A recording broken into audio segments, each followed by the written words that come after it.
Chapter 327. Shui crossed her arms. Are you a black-hearted boss? Xiang Feng subconsciously denied. Of course not. Then what's the problem with employees moving freely? Shui looked at Sanction and blinked. Or is it that the law forbids employees from jumping ship? Sanction. Although he hated this dog of a man, he still owed him a favor just now. Sanction said expressionlessly, there's no such rule in the labor law. Shui shrugged and spread her hands. So what's wrong with me jumping ship to Sister Yi's company? Xiang Feng was confused and his eyes were in a trance. The netizens in the live stream. Ha ha ha ha, there's nothing wrong with that. Keep the goodies within the family, we're all family. Doghead doghead. Family is a wonderful description. Is it Xiangyi and Xiang Feng's family, or is it Shui and Xiangyi's family? Ahahaha. Why can you send a voice message? I can hear your demonic laughter just by looking at the text. Until the end of the live stream, countless netizens were still discussing it with relish. There were also many posts on the Melon forum, and some netizens had taken a screenshot of Xiangyi's photo and photoshopped it with a peach blossom pattern. Title of the post: Let's all freeload off Xiangyi's luck with the opposite sex. Text of the post: First of all, I was a fan of Sister Yi's looks when I first watched the live stream. But now I'm a genuine fan of hers. Haha, after some statistics, Sister Yi is really attractive, not derogatory. First it was the cute little brother Yan Nai, then the boys from Mingxi Boys High School.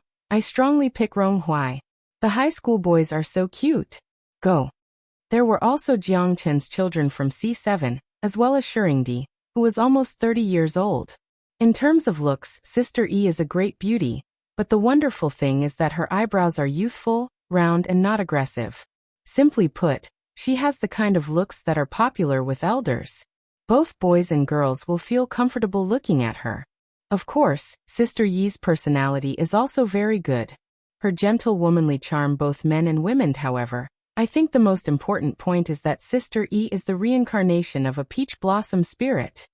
That's why she has such good luck with the opposite sex. I'll post it when I find a boyfriend. Because the post was so silly, it was soon pushed. What the hell? Superstition? Upstairs, what do you know? This is called seeking spiritual sustenance from theology. Peach blossom spirit. You're a fake fan. Peach blossom deity was more like it. The peach blossoms were bright and dazzling. With her husband. In short, this post was inexplicably popular, and at one point, it was pushed to the top 3 most popular areas of the Melon forum. Before Xiangyi went to bed, she received a WeChat message from Anan. Anan how Nan suck. Anan how Nan. Suck stars. Xiangyi slowly sent a few question marks over. Anan made a voice call. Sister E. I heard you're a peach blossom immortal. Let me suck. I also want to have good luck with the opposite sex and be single. Xiangyi was confused. But I'm single too, Anan blurted out. Aren't you married to Shuringdi? You've already taken wedding photos and gone on your honeymoon. Ahem, sorry I kowtowed too much. Shui and I. Xiangyi looked innocent. There's nothing between the two of us. Before she finished speaking, there was a knock on her bedroom door. A gentle but seductive voice slowly sounded. Sister E, are you asleep? Chapter 328. On the other end of the screen, Anan. He was suddenly excited. He lowered his voice and covered his mouth as he laughed. Oh, it's really nothing for me to come looking for you in the middle of the night, Xiangyi. It's not what you think. Okay, no need to say anything, I understand. Anan gestured. Darling, don't worry. I'll support you no matter what you do. Do your best and defile Shuringdi. Okay. Slap. The call ended. Xiangyi. What should I do if my manager is too silly? She tidied up her nightgown and draped a small blanket over her shoulders before walking towards the door in her slippers. As soon as she opened the door, she was greeted with a beauty attack.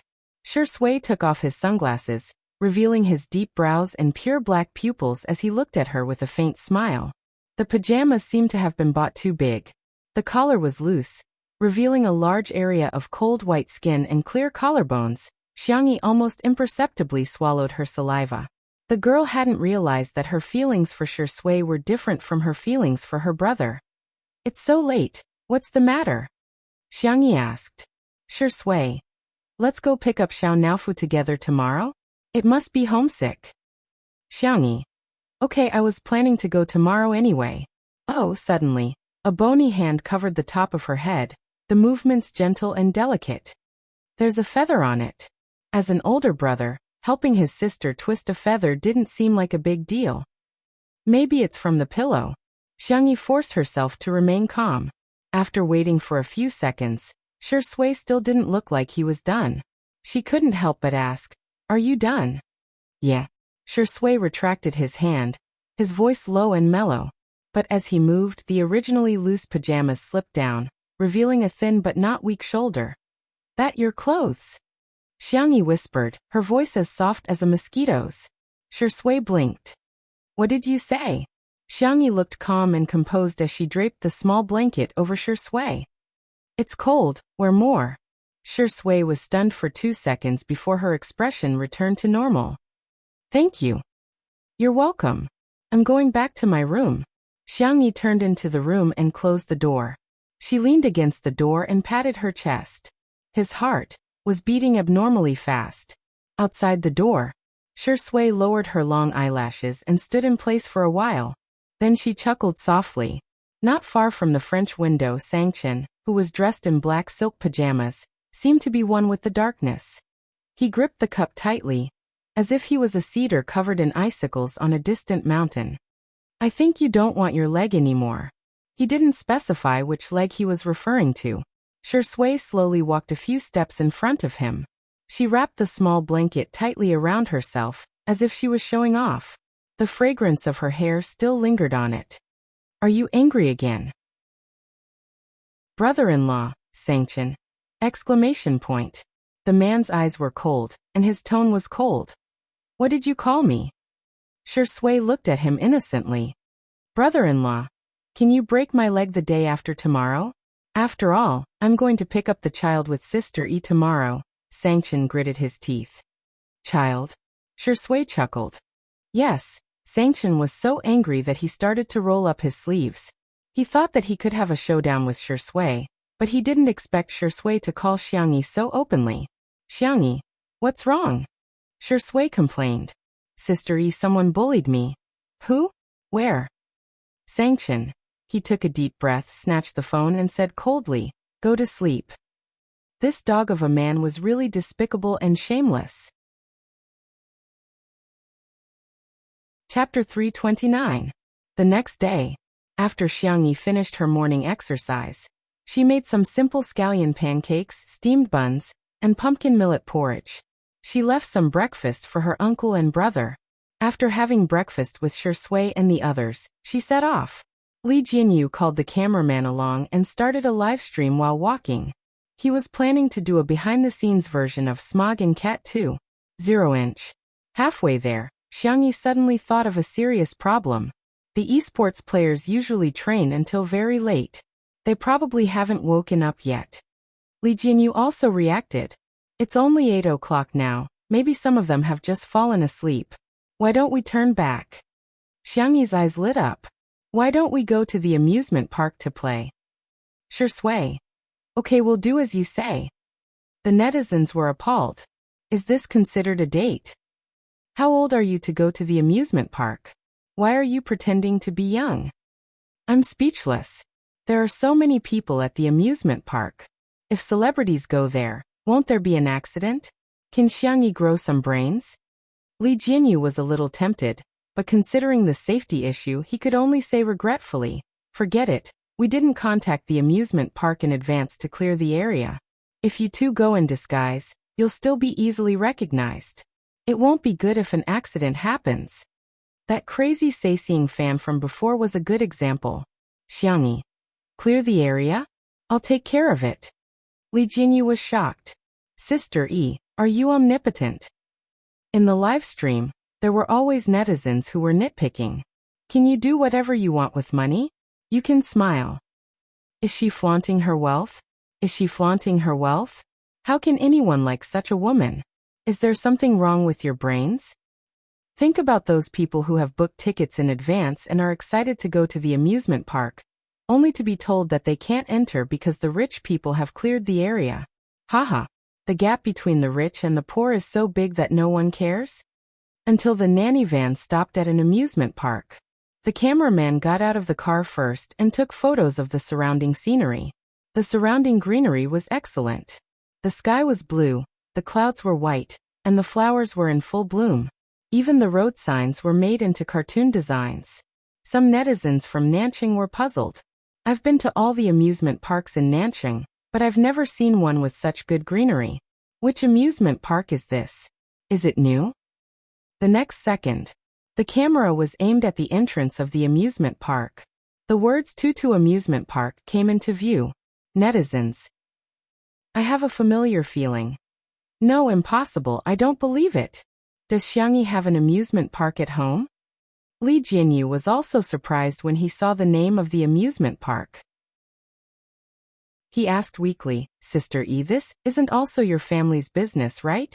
Xiangyi was a little embarrassed. It was built by my grandfather. It's not open for business. This is actually a mini version of the amusement park. It's very small inside, about 1/10 the size of a normal amusement park. There are only merry-go-round rides, but it should be just enough for us to play for a few hours. Li Jinyu. 10% is already a lot. Isn't it better to build a house? He had been a social worker at Muyao TV for several years, but he hadn't even saved up enough money for a down payment on a house. In the live stream, poverty has really limited my imagination. Come out and get beaten up. Your family's little amusement park won't affect others at all. What should I do? I suddenly have an idea. Shui might as well not marry Sister Yi and marry into her family as a gigolo. Chapter 330. Is there such a good thing? Shui, get out of the way. Let me do it. Sister Yi, let's discuss this. Don't be so rigid about gender, okay? Look at you people, do you even have any integrity? All you know is to marry into the family. Mom, I'm your child that you've lost for over 20 years. Ha ha ha, you're making me laugh to death. Sister Yi is only 20 years old. How can she give birth to a child in your 20s? The silly netizens were having so much fun with the jokes that they drowned out the haters' comments. The procedure to enter the garden was very simple. They had to scan their faces. There were only a few staff members, but their service was very good. Xiangyi and Shui went in first. Li Jinyu said in all seriousness. Isn't this something only children play? Old Zhang, let's shoot properly later, and try to make it feel like an idol drama. The netizens commented. Director Li, you must be a fan. How can you conspire loudly? The cameraman Old Zhang nodded. Yes, that's for sure.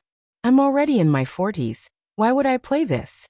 A few minutes later, Li Jinyu sat on the merry-go-round and laughed like a fool.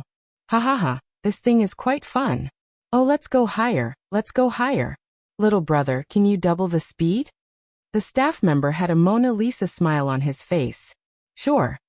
Li Jinyu said. Old Zhang, come on. Hurry up and come with me. A merry-go-round that's twice the speed is one of a lifetime. If you miss it, you'll have to wait until your next life. Old Zhang was tempted. Then I'll play 2 rounds with you. Hence, the manual position became a fixed position. The netizens in the live stream were laughing like crazy. Director Li, Old Zhang. So fragrant. You two wake up. We want to watch Sister Yi and Shui go on a date. Why did the idol drama turn into a country romance? Why am I laughing so hard in front of the screen? Variety shows required a sense of variety. Most people watch the live stream to pass the time and have some fun. Li Jinyu and Old Zhang's casual self-indulgence, which made them even more hilarious. This scene would also become one of the textbook scenes of variety shows in the future. On the other side, the theme of the entire amusement park was rabbits. There were cute big rabbits, small rabbits, white rabbits, and gray rabbits everywhere. Most of the amusement facilities were also related to rabbits. Xiangyi was playing a game of Hit the Rabbit. She had liked to play this game since she was young. The feeling of smashing rabbits with a carrot hammer was especially stress-relieving. Sure Sui, on the other hand, was interested in the cotton candy being sold at the side. He stared straight at it, and the young lady in charge of selling the cotton candy blushed under his stare. Well, do you want some? I'll give you one. Sure Sui thanked her with a smile and waved at her. However, after Xiang Yi finished playing with the rabbit, she felt her sleeve being gently tugged. She looked up and saw Sure Sui's wet eyes. She looked pitiful. Xiang Yi's tone was like coaxing a cub. What do you want? I'll buy them all for you. I have money. Putting everything else aside, if the annual income of Tutu's farm was made public, it would be enough to make people gasp in amazement. Not to mention, Xiang Yi also had the supplementary cards of the entire Xiang family. Her grandfather had given her a building, her grandmother had given her a floor of a shop, her aunt had given her a small gemstone mine overseas, and so on. Although it would be a little difficult to cash them all out, it was more than enough to raise Sure Sui. Sure Sui pointed at the cotton candy not far away. Sister E, I want some, Xiang Yi. Okay, I'll buy it. The young lady was stunned on the spot. Didn't she say that she didn't want to eat it just now? Chapter 331. Hello, I'd like a cotton candy. Xiang Yi's soft voice pulled her back to reality. As a staff member of Tutu Amusement Park, the young lady was well aware of who the amusement park was built for. Old Mr. and Mrs. Xiang doted on their granddaughter so much that the amusement park was named after Xiang Yi's alternate account. The maintenance of the venue and facilities alone required an unlimited amount of manpower and resources. The staff members were all students sponsored by the Xiang family. Not only were their jobs easy, but they could also supplement their family expenses. Miss Xiang, the cotton candy is free of charge. There are 2 colors, which one would you like? Xiang Yi tilted her head to look at Sure Sui. He looked down and said with a faint smile, Pink. Okay, please wait a moment. Soon a huge pink fluffy cotton candy was handed to Xiang Yi. Xiang Yi handed it to Sure Sui with a radiant smile. The tall man holding the cotton candy was clearly a strange scene. But the young lady felt a tinge of sweetness. These two are in love, aren't they? Aren't they? At the same time, a low-key and comfortable car stopped at the entrance of the amusement park. Xiang Yin got out of the car first. He was dressed fashionably in a floral shirt with oil paintings and beige trousers. Although his hair was white, he was hale and hearty. Xiang Yin opened the car door for his beloved wife out of habit. Madame Xiang was wearing a floral dress with an apricot-colored shawl. The color of her bag was also similar to Xiang Yin's tie. Old man, help me take a photo later. I want to post it on my WeChat moments and piss off Mrs. Zhou next door. As the group leader of the elderly plaza dance group, Mrs. Zhou was also the first to master the usage of WeChat, much to the envy of countless group members. Xiang Yin said in disdain, how childish. Madame Xiang humphed and said, Why? Do you dislike me? Find another grave then. Don't lie next to me in the future. Xiang Yin said, I'll take a photo, okay? He didn't even know how to use WeChat. Why didn't his family teach him? Of course, it was because his son was busy, his daughter was busy, his grandson was busy, and his granddaughter. He didn't have a granddaughter. This brat had angered her own grandmother so much that she fainted several times. There was no way he would admit that she was his granddaughter. Xiang Yi's grandfather, Madame Xiang, was not very good at surfing the internet, so she didn't know about Xiang Yi's livestream. Madame Xiang said, I heard from Feng Feng that little Tutu has become normal. Did you forget what Taoist Qin said? She was possessed by an evil spirit. Nonsense.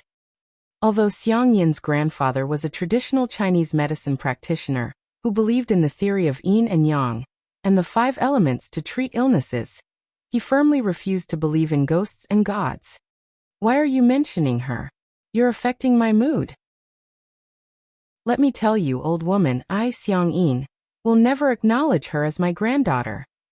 Madame Xiang sighed. When she thought of how Xiang Yi had done all kinds of evil deeds in the past year, she felt really suffocated. At first, she brought Xiang Yi back to the Xiang family's old mansion to recuperate, but she ended up causing a huge ruckus in the old mansion. The worst time was when she angered Xiang Yin so much that he was sent to the hospital and almost sent to the intensive care unit. Over time, no matter how passionate the 2 old men were, They became disheartened. Later on, Sangchen made the decision to send her away, but Xiangyi didn't take the initiative to contact them. Gradually, there was no news from her. To their surprise, when they entered the garden, the staff said respectfully, "Old master, Miss Xiang has brought her friends here to play." Xiang Yin frowned and asked, "How many people? Are they men or women?" The staff answered, 3 men." Xiang Yin's beard flared up and he hollered, "This brat!" Chapter 332. She's getting more and more outrageous. Previously, when she was in the Xiang family mansion, she was so obsessed with her online dating partner. Of course, Xiang Yi's grandfather, Madame Xiang, didn't know that Xiang Yi had more than one online dating partner at that time. Madame Xiang liked to be lively and lively. From time to time, there would be gatherings at home, and the guests were all her old friends. Occasionally, she would bring her nephews and grandchildren to hang out with each other. This wretched girl actually fell in love with a man who is more than 10 years older than me. He's a generation older than me too. If it's really a match made in heaven, it's fine. The Xiang family doesn't value seniority that much anyway. However, he's a notorious playboy. Xiang Yi insisted on marrying him, and threw a tantrum for a long time before she stopped. Madame Xiang persuaded, "Why don't we go back?" Firstly, she was afraid that Xiang Yi would get so angry that he would fall ill when he saw Xiang Yi. Secondly, she was afraid that her little tutu would be reprimanded and beaten up. No matter how disobedient Xiang Yi was, she would still feel sorry for her. Although Xiang Yi's grandfather sounded stubborn, she was well aware that Xiang Yi doted on Xiang Yi the most among all the men in the family. The boys doted on her, but Xiang Yi doted on her. Other families would carry their children until they were 2 or 3 years old at most, but Xiang Yi didn't even walk much when she went shopping when she was 4 or 5 years old. Xiang Yi was the one who carried her around. "I'm not going back. She should be the one avoiding me. How can I, an elder, avoid her?" Xiang Yi's grandfather was fierce and he waved his gentleman's cane in the air twice. "I'll go see what she's up to again. If she dares to mess around, I'll break her legs." Xiang Yi took the lead and walked in. Madame Xiang hurriedly followed him. There weren't many amusement parks in Tutu, and the rides were all low risk. They had a wide view and could see everything at a glance. As soon as Xiang Yi's grandfather, Madame Xiang, entered, she saw Li Jianyu and old Zhang, who were still on the merry-go-round, were having a great time. At this moment, it was already at 4 times the speed, and the merry-go-round had turned into a flying merry-go-round. Although Xiang Yin was old, he still had a sharp sense of hearing and sight. However, it took him some effort to see the faces of the 2 people clearly. Xiang Yin hollered, "This wretched lass has such poor taste. Not at all like him." Madame Xiang took out her reading glasses and gracefully put them on. After looking at them for a while, she sighed in melancholy. How could this be? Each one was uglier than the other. And each one was older than the other. Little Tutu's taste in men was it was too horrible to look at.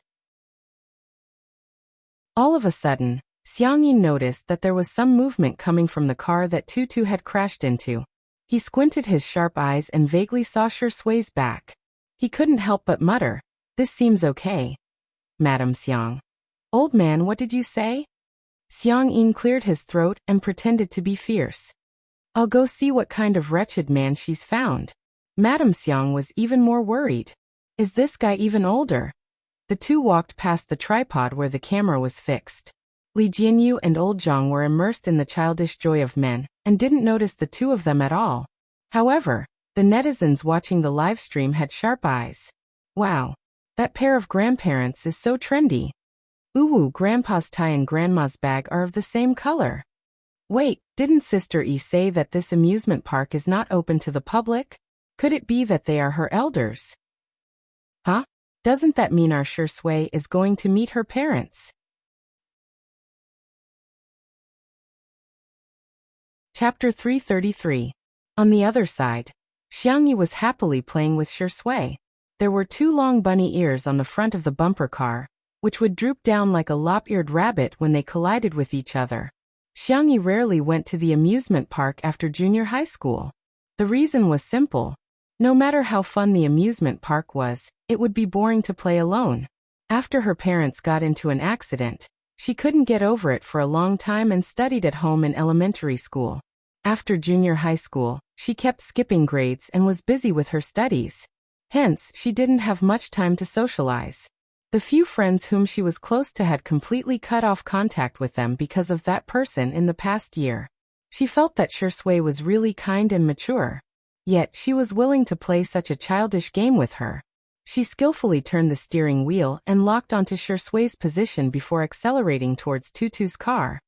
Halfway through, an old man appeared out of nowhere.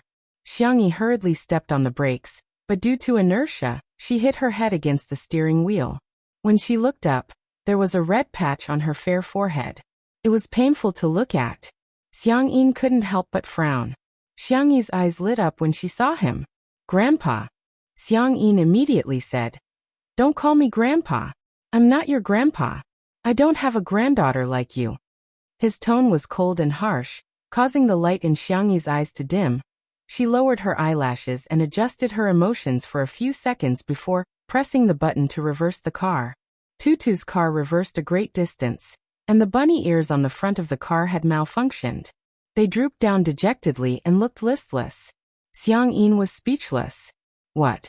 I told you not to call me Grandpa, and you're really not going to do it? You're finally obedient." Xiangyin didn't expect that he would get angry when Xiangyin was disobedient. Now that she was obedient, he got even angrier. Madame Xiang was a few steps slower.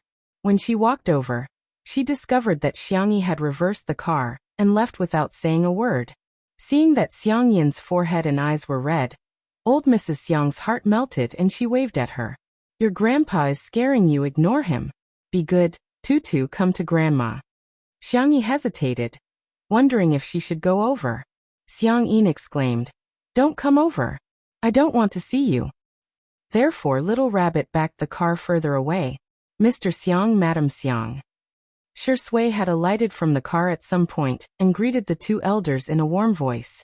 Then he began chatting with them naturally, and his manners were impeccable. After exchanging a few pleasantries, the topic turned back to Xiangyi. Xiangyi's grandfather said sarcastically, "She has the time to come to the amusement park with you, but doesn't have the time to visit me at the old residence. I think she doesn't take me seriously at all." Shui said apologetically, "Grandpa, you've misunderstood. It's not that Sister E doesn't want to go. It's because of work. We're here today to shoot some material." He glanced in the direction of the merry-go-round, his temples twitching. "That's our show's director and cameraman. They're doing a live broadcast." Just as he was about to explain what a live broadcast meant, he heard Madame Xiang say, "Live broadcast? I've heard of it before. Live broadcasts sell goods. It's like shopping on TV. I've seen Mrs. Zhou's grandson next door teach her how to shop." She was really envious because neither she nor Xiangyi knew how to shop. Shui smiled and asked, "Grandma, what do you want to buy?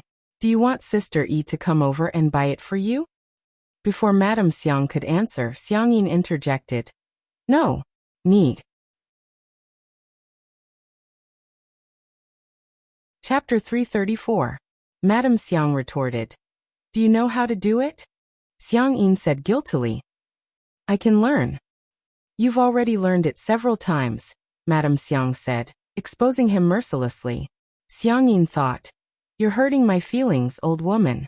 He retorted stubbornly, "Anyway, I don't want that wretched girl to teach me. I'm telling you, if she ignores me, I won't say a word to her either." Xiangyin was full of energy and roaring loudly. Xiangyi vaguely heard what he said and wanted to hide in a corner, but the car didn't move at all. She looked up and realized that Shui had pressed the switch with her fair and slender fingers. "Where are you going to hide?" Shui asked smilingly while looking down at her. Xiangyi looked away and said, "I'm not hiding." She just felt a little aggrieved. It was clearly not her fault, but she had to be scolded by her grandfather who used to dote on her the most. Shui stared at her for a few seconds before leaning forward and squatting beside her. She said in a low and gentle voice, "Sister E, running away is useful, but it's not the best way to solve problems. If you don't want to face it, I'll leave with you. If you're willing to face it, I'll stay with you too. Grandpa and Grandma aren't that scary, are they?" His persuasive tone made Xiang Yi's heart waver. Sister E, if you're scared, you don't have to hide so far away. Shui smirked and continued, just hide behind me. She didn't know why, but inexplicably, Xiang Yi was a little touched. She felt that Shui was so mature while she was so childish. She didn't deserve to be a fan anymore. My grandpa is very painful when he beats people up. As a hot-tempered traditional Chinese medicine practitioner, Xiang Yin's grandpa would often say, I'll blow a swona at your grave, to his patients who refused to listen to his advice. He was also very ruthless when he beat people up, and Xiang Yin's uncle would often be beaten to tears. It's okay, I can take a beating. A few seconds later, Xiang Yi pursed her lips and said, Okay then. I'll go see Grandpa. Xiang Yin rubbed her head gently. Sister E, you're so obedient. After Li Jianyu and old Zhang let go of themselves and reaped the joy, they finally remembered their original job. They hurriedly carried the camera and other livestream equipment to Xiang Yi. Coincidentally, he saw that Xiang Yi was driving Tutu's car, and had Shui sit in the front passenger seat. Xiang Yi even reminded him to fasten his seatbelt. Although Tutu's car was a two-seater, Shui was tall and had long legs. After sitting in the car, the originally small space became even more cramped. Their arms seemed to be touching each other. The netizens in the live stream. Ha ha ha, fastening the seatbelt is so cute. There are thousands of paths, but safety comes first. This car is so cute. You wanted it. I want it. The two of them drove to Xiang Yi's grandfather, Madame Xiang.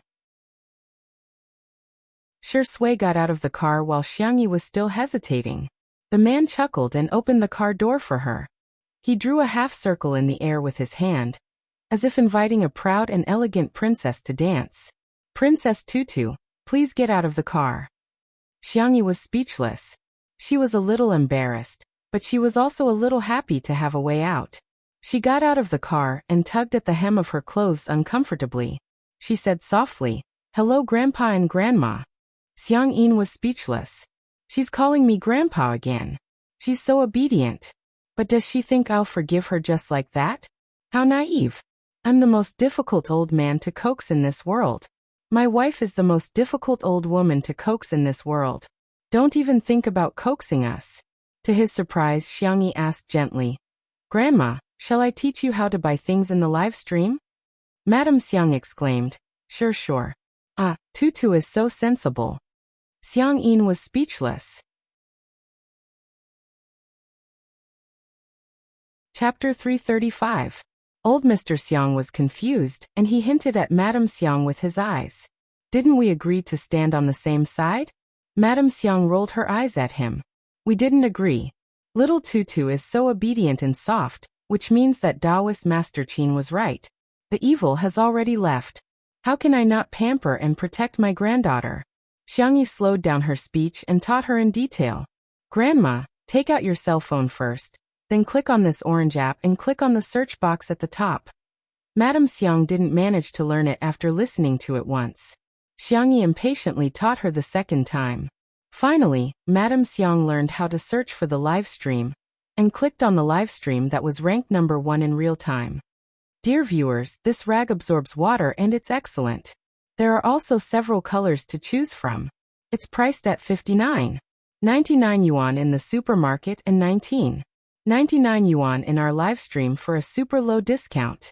The first 10,000 people to bid for the treasure will be given an additional 100 milliliters of natural, pollution-free fruit and vegetable detergent. The live stream host shouted enthusiastically, and at the critical moment, she suddenly exclaimed, Our live stream is limited to 50,000 copies. Dear viewers, 54321 upload the link. Madame Xiang said anxiously, Little Tutu, hurry up and buy it, otherwise you won't be able to buy it. Xiang Yin was speechless. It's not like we don't have rag in our house. Besides, when have you ever done any housework? Madame Xiang barked, Shut up. Xiang Yin said. Okay. Seeing this scene in the live stream of Two Under One Roof, the netizens almost burst into laughter. I'm watching a live stream? Grandma looks just like the first time I saw a live stream selling goods. Ha ha ha ha ha, I can't take it anymore. Grandma is so cute when she's angry at Grandpa. Grandpa looks fierce, but I didn't expect him to be a henpecked husband. Looking at the interaction between her grandparents, Xiangyi couldn't help but burst into laughter. She followed the livestream's instructions and grabbed the coupons before buying them. The screen showed that the order had been successfully placed. Madame Xiang was overjoyed. Great, great. We've got it, Xiangyi said. Grandma, it's actually more than 50,000 was just a marketing tactic. Before he could finish his sentence, Shui patted him on the shoulder. The young girl exchanged glances with him, understanding tacitly. As long as Grandma is happy, there's no need to expose her. Then the host started to show the second product. This is a pair of men's sports shorts. It absorbs sweat and is easy to wear. Original price blah blah blah. Madame Xiang said in disdain. Little tutu, isn't there a skip button? Xiangyi shook her head. However, Xiang Yin was a little anxious. He hollered at the screen. Why are you speaking so quickly? Kid, speak slowly. He didn't even hear it clearly. The netizens in the live stream. Reality, the reality of the world. Ha ha ha. Does anyone want to go to the streamer's live stream and spam speak slowly? My sister is the same. She's so obsessed with shopping for herself. When I asked her to buy me socks, she said you're not worthy cac. The live stream soon finished describing the product and Xiang Yin was obviously a little tempted. He egged Madame Xiang on. Old woman, buy it for me. Madame Xiang said leisurely. It's not like you don't have any pants to wear. It'd be a waste to buy so many. Xiang Yin was speechless. Madame Xiang did it on purpose. After getting along with Xiang Yin for decades, she had a firm grasp of his character. Sure enough, after being rejected by her, Xiang Yin crossed his arms angrily. He didn't want to buy it at first, but when he heard the livestream say that there were only 5,000 pairs left, he couldn't help but poke Xiangyi's arm. It was the kind of touch that caused him to leave immediately. He said arrogantly, Hey, buy it for me.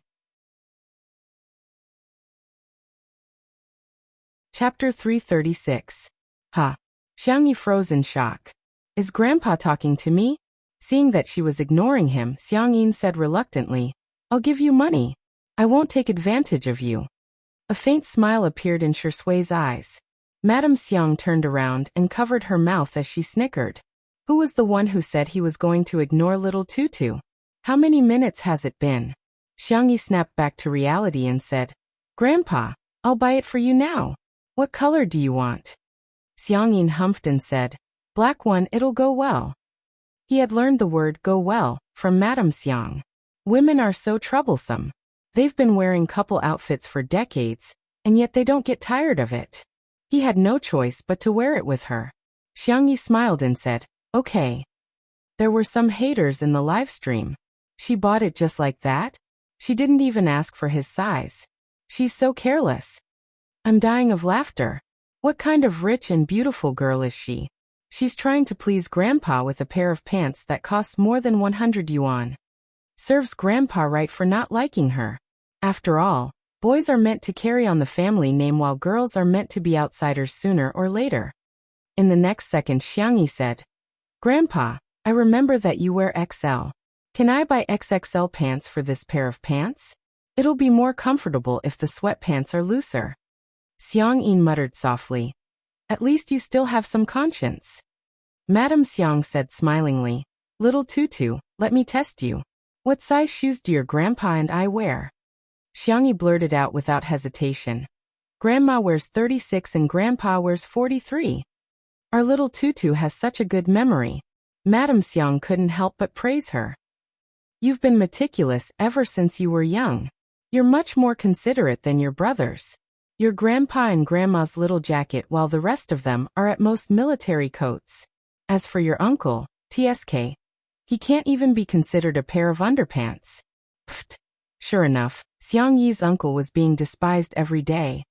In the live stream, this time, no one indulged the haters and they immediately started retorting. Xiang Yin, do you know that the Qing dynasty? Do you still value boys over girls? You call this not attentive? Anyway, I don't even know how big my grandparents wear. Those who are against Sister E, ask yourselves, do you have the patience to accompany the elderly? Do you have the patience to teach them how to use the internet over and over again? Xiang Yi accompanied the two elders to watch the live stream and bought a lot of things. However, this streamer did not expect that in just 10 minutes, 1 or 2 million people would flood into his live broadcast room. There wasn't a lot of traffic in the morning, but to be able to reach this number meant he was on fire. However, the streamer was confused. He did not understand how he became so popular. Moreover, there was a group of people in the live broadcast room who were spamming something like, "Speak slowly."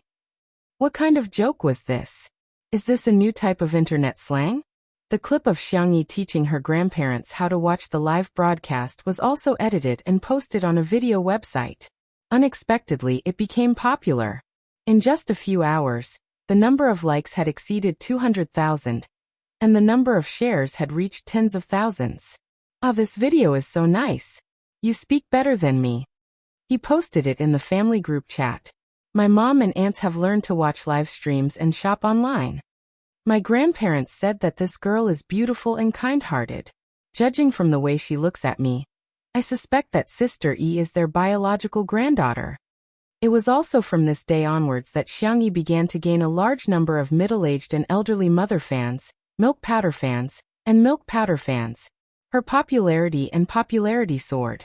When her grandparents were satisfied with the shopping, Xiang Yi finally turned off the live stream on her cell phone. Madame Xiang said softly, "Old rabbit, look, little Tutu has returned to her original self." Xiang Yin said awkwardly, "I haven't forgiven her yet. Does she think she can coax me with such a simple method? She only managed to coax 1% of me. Humph." Chapter 337.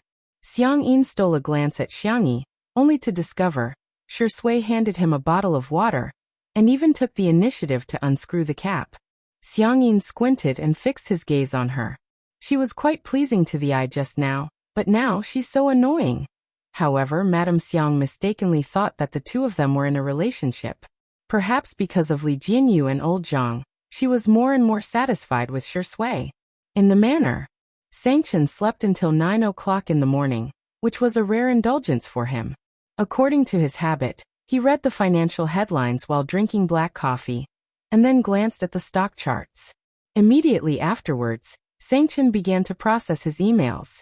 Although he was on vacation, there were still some things that he had to take care of. Halfway through replying to the English email, his cell phone vibrated. He picked it up to take a look, only to see that it was a message from Guardian of the best Xiang Yi in the world. "Guardian. Sorry to disturb you. I've sorted out the details of the case and sent them to you. Can I send the document to you directly on WeChat?" Sangchen expressed assent. Soon, Guardian sent the document over. Sangchen opened it and skimmed through it before carefully combing through it. The gist of it was that Guardian's good friend had graduated from college this year, and she majored in chemistry. When she applied for a job, she came in first in the written test and interview. However, in the end, she was not hired and a man who ranked lower than her was hired instead. She called the HR department to inquire about it, but the reply she received was that the position was more suitable for men. Guardian's good friend was furious, but she had just graduated and didn't have the money to file a lawsuit. Guardian wanted to seek help from a public interest lawyer on Weibo, so she tried to post it. She didn't expect to receive a reply from Sangchen. She was already very grateful. After learning that Sangchen was Sister Yi's elder brother, she felt even more embarrassed because she felt that she had caused trouble for Sangchen and indirectly for Sister Yi. "Guardian, is this lawsuit easy to fight? If it's a waste of time, forget it. My friend is looking for a new job." Guardian, pitiful. JPG. In the beginning, she and her good friend were indeed furious, but as time passed, they had no choice but to accept it. After all, there was too much inequality in this society. They were just two ordinary freshmen. How could they fight against those cruel rules? "Chun, I'll arrange for someone to follow up." "Chun, do you have any more expression packs?" The Guardian on the other end of the screen was stunned for a moment. Only then did he realize that the emoticon she had just sent was made from Sister Yi's GIF. "Guardian, yes. She hurriedly sent over the dozens of Sister E emojis she had made. On the other end of the screen, Sangchen was expressionless and serious. He saved the emojis one by one. Chun. For the sake of the emoji pack, I will personally take charge of this case. The trial is expected to start in 3 days. You and your friend should prepare for it. Guardian. Did she see wrongly? The top lawyer in the country, a big shot who only took on cases in the millions, was actually going to personally take on such a small case. Guardian was instantly terrified. This is not necessary. Moreover, Sangchen was not a public interest lawyer. His legal fees were very, very expensive. Even if Sangchen didn't want it, she and her friend should give him some. She reckoned that she and her friend would have to eat dirt for the next few months. Buzz, she lowered her head and looked at her phone. Chun. In the future, if you have any tutu emojis, send them to me as soon as possible. Thank you. After turning off the screen, Sangchen returned to his cold, noble, and elegant appearance. Chapter 338. At the amusement park. When Li Jianyu heard that Madame Xiang wanted to take a photo, he volunteered to do it for her. Xiang Yin looked extremely displeased. What? Are you trying to snatch my job? Shi Sui said. Why don't we all take a photo? Grandma, you can use the photo of whoever you like. Madame Xiang nodded gracefully and said, Thank you for the trouble then. Hence, the netizens in the livestream witnessed Madame Xiang striking a pose that was commonly used throughout the country, a shawl. Director Li is so hardworking. He's even lying on the ground to take a photo. Ha ha ha. Damn. I suspect that Madame Xiang is spying on our family life. It's so realistic. My mother and aunt always take this pose when they go to scenic spots. After changing a few poses, Madame Xiang came over to take a look at the photos. Li Jianyu was also very good at it. After getting Madame Xiang's permission, he got old Zhang to do a close-up of everyone's cell phones. First, it was Xiang Yi's. Her photos were quite decent, which was not bad. Next was Li Jianyu's photo, which was impressive as he took a beautiful photo. Next was Shi Sui's photo, which was surprisingly good at taking photos and made Madame Xiang look warm and affectionate. Finally, it was Xiang Yin's turn. The netizens in the live stream mocked mercilessly. Grandpa, you're a straight man. You've made Grandma look like a dot in the photo. Thank you, I'm offended. Even my boyfriend looks so ugly when he takes photos of me. Ha ha ha. I even saw several photos with their eyes closed. They were really perfect when Grandma blinked. Madame Xiang adjusted her shawl and said with a smile, I hereby announce that the best photo goes to little Tutu. Before she could finish, someone criticized her. Even if you're biased, you shouldn't be like this, right? Anyone can tell that Director Li and Shi Sui have done a good job. I'm speechless. The next second, Madame Xiang said leisurely, Little Tutu, Shi Sui, and Little Li are tied for first place. She winked at the three of them and said, There will be rewards for all of you later. The netizens in front of the screen were stunned for a moment before they realized how brilliant Madame Xiang's EQ was. Grandma is so gentle. I don't care, I want to cheer for Grandma. Xiang Yin panicked.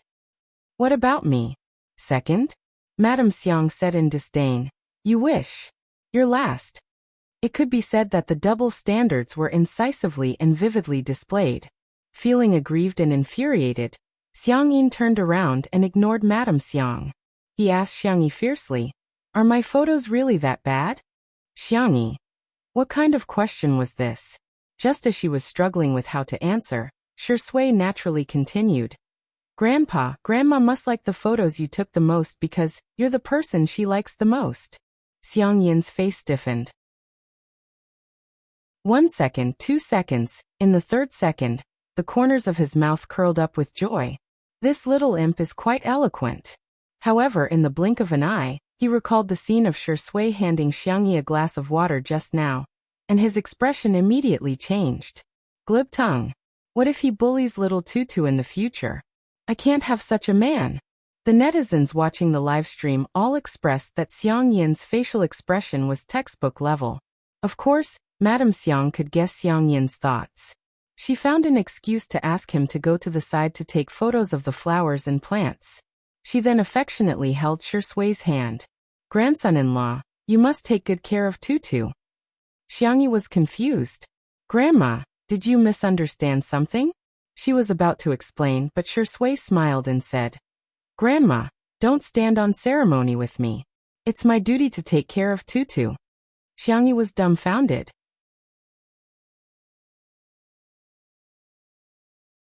Chapter 339.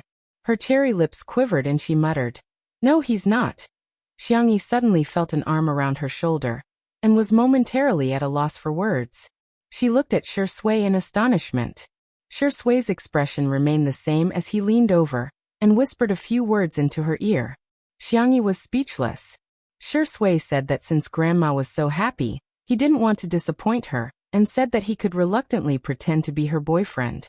It sounded like he was being considerate of her and Grandma, but Xiangyi felt that something was amiss. The fans who were watching the live stream were flabbergasted. This is the ugly husband meeting the parents, right? Ugly? Mind your words, how is our Shui ugly? Official announcement? Shui didn't deny that Grandma called him her grandson-in-law, which means he's acquiescing. Madame Xiang couldn't help but cover her mouth and snicker when she saw how harmonious and intimate the two of them were. Seems like my dear Tutu and her grandson-in-law have a good relationship. Madame Xiang thought that it was good for girls to be in a relationship a few times as they would become more mature when it came to relationships. Xiang Yin, who was standing nearby, saw it. His eyes were about to pop out of their sockets and he hollered, Rascal! Get your hands off me! Get them off me! Xiangyi shuddered in shock. Shui's hand on her shoulder was still very stable. Xiang Yin stopped taking pictures of the flowers and plants and instead rushed over aggressively, hitting Shui with his walking stick. Shui didn't dodge and instead took the hit. Xiang Yin was so strong that Xiangyi could hear the muffled sound of the walking stick hitting her flesh. Grandpa! Old man! Xiang Yin ignored the two of them and barked at Shui. You're not allowed to touch our Tutu. Our Tutu is such an adorable girl. You're not worthy of her at all. Don't try to get up to any tricks. As long as I'm around, don't even think about abducting Tutu. He took a deep breath and added fiercely, No man can do it. When the netizens in the live stream saw this scene, some were worried, while others were gloating. Wow, Grandpa is so fierce, it must have hurt a lot. Glass shards again. Grandpa, don't torture them, QAQ. Why is this old man so cocky? How dare you look down on our Shui? Please, your granddaughter is the one who doesn't deserve it. That's great, that's great. Please break them up. I've long disliked the vase fairy. Why does she get all the good things? She should just die alone as an old nun. Hee. Even Li Jianyu thought that Shui was going to fail this time. As a director, especially a variety show director, he was very good at reading people's eyes. Artistes who used a love script to act, and those who truly liked someone were completely different. He had long seen through Shui's feelings for Sister Yi.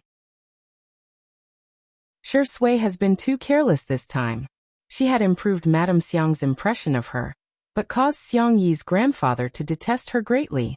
That was simply not worth the loss. Unexpectedly, before Xiang Yi's grandfather swung his cane again, Xiang Yi pulled Shui back with one hand and grabbed Xiang Yi's cane with the other. Grandpa, you've misunderstood. I'm not going to his house. Xiang Yi's grandfather hollered. Do you still want him to marry into our family? Madame Xiang coughed lightly and said, It's not impossible. Xiang Yi's grandfather flew into a rage. I don't agree to this marriage. He straightened his back and waited for Xiang Yi to promise him that she would draw a clear line between her and Xiang Yi. In the next second, Xiang Yi swallowed her saliva and ran away with Shui. The netizens were dumbfounded. Xiang Yi's grandfather was speechless. What? You want to elope? Chapter 340. Xiang Yi and Shui were running so fast that Li Jianyu and Old Zhang chased after them for a long time, but still couldn't catch up. Instead, they were exhausted. Oh my god, I can't take it anymore, I'm exhausted, Li Jianyu said, panting heavily. Old Zhang was carrying equipment that weighed dozens of kilograms, and was so tired that he couldn't speak. Li Jianyu leaned in front of the camera and said, Hee, maybe you guys want to see the two of us continue the merry-go-round? The netizens were appalled. Go away. You're so ugly. Shui Sister Yi. You're so beautiful. Director Li. You're so ugly. Sway, perform a 360-degree Thomas spin for daddy and I'll forgive you. Li Jinyu was quite good at controlling the situation. Amidst the laughter, he temporarily turned off the live stream. He muttered to himself, Daddy sure is indeed daddy sure. He's able to turn the tables and show off. So what if I offend Xiang Yi? So what if I get beaten up? I got Sister Yi.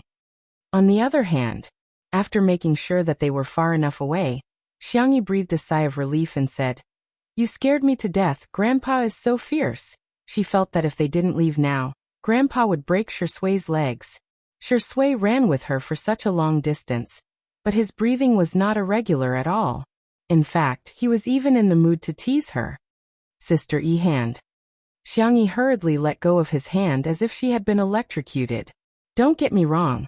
I'm just afraid that you'll get beaten up by Grandpa. Yes, I know. Meeting the man's smiling eyes, Xiang Yi suddenly had a feeling of discomfort. Ahem, I'll call Grandma and then we'll go pick up Xiao Naofu. Okay. Xiang Yi went to the side to make a call. Shui could vaguely hear her acting coquettishly. When she was acting coquettishly, her voice was gentle and soft, but it was sweet. However, when she returned to his side, she regained her composure and said, Grandma said that she would help me coax Grandpa. But then again, why do the two of them think that we're in love? The girl was confused. The actor who had caused the misunderstanding to deepen didn't change his expression. Maybe it's because my brother is too likable. Xiang Yi. Question mark. Don't you know that you have to make an appointment to go on a blind date with your brother during the new year? Xiang Yi. She was shocked. Shui. Oh no, I'm no longer a fan. I'm not fit to be a fan. Is Shui that popular in the matchmaking market? No wonder Grandma liked him so much. She was curious. What does it feel like to go on a blind date? Is there really such a weirdo as described on the internet? Anan had previously shared a love gossip post with her, scolding those top-notch blind dates. Shui. Do you want to know? He chuckled softly. Next New Year, how about I give you a walk-in experience? Xiang Yi thought he was joking and said, It's not right to cut in line. Why don't I line up? Shui stopped in her tracks. Then, as if nothing had happened, she caught up with her. Okay, I'll call you when it's your turn. At the Logic Esports base, Xiang Yi and the rest arrived at 11 o'clock. Apart from Xiao Naofu, who was still alive and kicking, no one else had woken up. At this moment in the living room, Xiang Yi stared at the huge cat tree, the luxurious cat villa, and the rich cat playground and fell into deep thought. Did I treat Xiao Naofu too badly? Brother and the rest are too nice to Xiao Naofu. She somehow felt like a poor child who had gone to a rich relative's house to be pampered. Hearing the footsteps, Xiao Naofu turned around and wagged its tail excitedly before scurrying toward Xiang Yi. Oh, stupid woman. I want a hug. I want a kiss. All of a sudden, a pair of large hands grabbed the back of Xiao Naofu's neck and raised it in front of him, smiling lazily. Xiao Naofu, long time no see. Do you want a kiss with your brother? Get lost, damn it.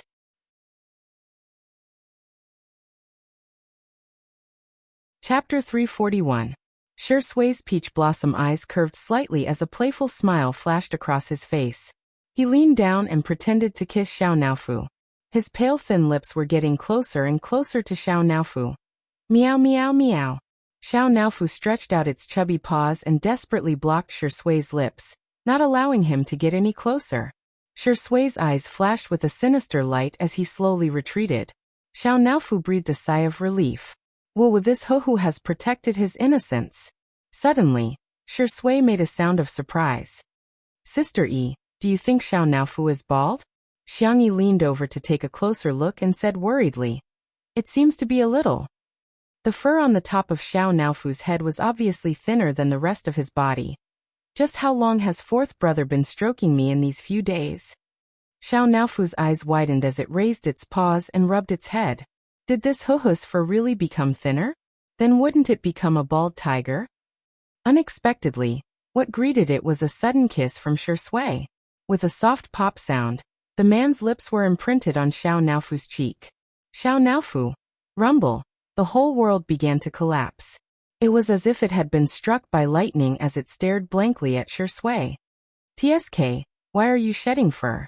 Shui's lips curled into a devilish smile. "It doesn't taste good at all when I kiss you. Xiao Naofu. Dog man. F*ck. You mother***. I'm going to bite you to death." It opened its mouth wide and revealed its sharp teeth, looking like it was going to fight Shui to the death. But in the next second, it fell into a warm and fragrant embrace. "Xiao Naofu, don't bite." Xiangyi spoke in a tone like she was educating a child. Xiao Naofu pointed its paws at Shui. "Oh, oh, he kissed me. Dog man, he kissed me." Xiangyi understood what it meant. She coaxed it softly. "Brother Shui kissed you because he likes you." Shui added fuel to the fire. "Yes, I never kiss other people's kittens." Xiao Naofu was so angry that he lost his mind. Woof. Woof woof. He gradually turned into a dog. Li Jinyu and old Zhang, who were watching from the side, were about to go crazy with laughter. "Xiangyi. Tong Tong, do you still remember that you are a little tiger? Which little tiger in the world would bark like a dog?" Okay, don't be angry anymore. Our Xiao Naofu is the most obedient." Xiangyi paced back and forth with it in her arms, patiently coaxing it for a few minutes. Xiao Naofu sniffled and snuggled into Xiangyi's arms, rubbing its head against her cloud-like softness. Not far away, Shui's dark eyes suddenly narrowed. After Xiao Naofu whined and whined for a long time, fourth brother Xiangyi woke up. He washed up as fast as he could, and didn't even have time to comb his hair. The first thing he did was to go downstairs to feed Xiao Naofu cat food. Seeing Xiangyu's figure, Li Jinyu motioned for old Zhang to start the live stream. The first scene of the live stream was the esports god's sleepy appearance with his hair standing on end. "Sister." His voice was slightly hoarse as he had just woken up. "Brother, I'm here to take Xiao Naofu home." Xiangyu was silent. He took Xiao Naofu from her arms and skillfully rubbed its head. He said coldly, "Changing environments often is not good for cats' mental health." The netizens in the livestream. "I love Smog's look when he just woke up. Hahaha, Sameogo is rubbing the cat like he's making meatballs. Sameogo, without Xiao Naofu, it's not good for my mental health."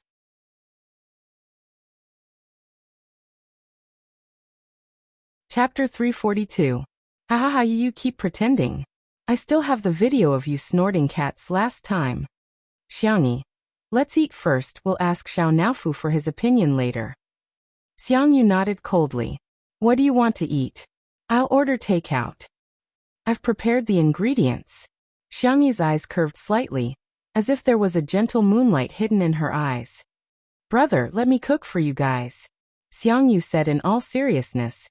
"You do yours, I'll order mine." His sister's food belonged to him. Takeout belonged to Wander and the other animals. The esports base had hired an auntie to cook, but the players were still used to ordering takeout. The auntie helped Xiangyi and soon, the aroma of food began to waft out of the kitchen. The smell was so fragrant that the players who couldn't be woken up by the alarm clock all woke up one by one. "Auntie, what did you make today? It smells so good." "Amazing, it's braised pork, right? I'll have 2 bowls of rice later. I think I can smell the pork rib soup. Sob, I'm so hungry. Do you have any snacks to fill my stomach?" Xiangyu waited until they were almost done with their discussion before he casually said, "My sister is here." Ha! Everyone was shocked. They had signed a contract with the livestream software to stream for a certain amount of time every month. Occasionally, they would watch the live streams of other streamers, but there was one live stream program that everyone had to watch in addition to the replay videos of the competition. That was Xiangyi's edited version of her cooking. It was a godly meal. Watching her cook was simply a form of enjoyment. They didn't expect that Xiangyi would come to their esports base to cook today. The group of youngsters immediately began to fawn over Xiangyu. "I'll scoop Xiao Naofu's poop today. Smog, you're my good brother, so your sister is our sister too. Brother, do you want some water? Do you want ice water, hot water, or warm water?" "Warm water. Warm water?" He was undoubtedly a bootlicker. Xiangyu waved his phone. "I ordered takeout for you guys. I'll eat my sister's cooking later, you guys eat takeout." Stingy. Forget it if you don't want to eat. Takeout is just as delicious. Just as he finished speaking, the takeout and Xiangyi's dishes were served at the same time. Xiangyu ordered the crayfish that they often ate, as well as a barbecue wrapped in foil, which was still warm after being unwrapped. Xiangyi made braised pork with quail eggs, braised prawns, braised gourd with ginger sauce, stir-fried vegetables with mushrooms, and pork ribs with corn soup. The main dish was curry chicken omelette rice. I made a few home-cooked dishes. Have a taste and see if you like them, Xiangyi said gently. Wander and the others first tasted the crayfish and barbecue. Then, under Xiangyu's murderous gaze, each of them took a bite of Xiangyi's food. The braised pork was fatty but not greasy. It was soft after being stewed. The fried quail egg had a texture similar to that of a tiger's skin. It was full of sugar-colored syrup. The prawns were light red and glossy, fresh, salty, and slightly sweet. The sponge gourd was refreshing and delicious, tender and fragrant. The omelette rice mixed with curry, the unique spiciness of curry and the tender and smooth egg skin were a perfect match. There was nothing more blissful than scooping a big mouthful into one's mouth. This is too good. Eat, eat, eat. Delicious. So delicious. What kind of trash is takeout? The group of young teenagers were not even afraid of Xiangyu. They buried their heads in the food crazily. Bianyu asked, Sister, it must be hard for you to descend to the mortal world, right? Sister, do you play games? I'll take you flying. Sister, do you still need a younger brother?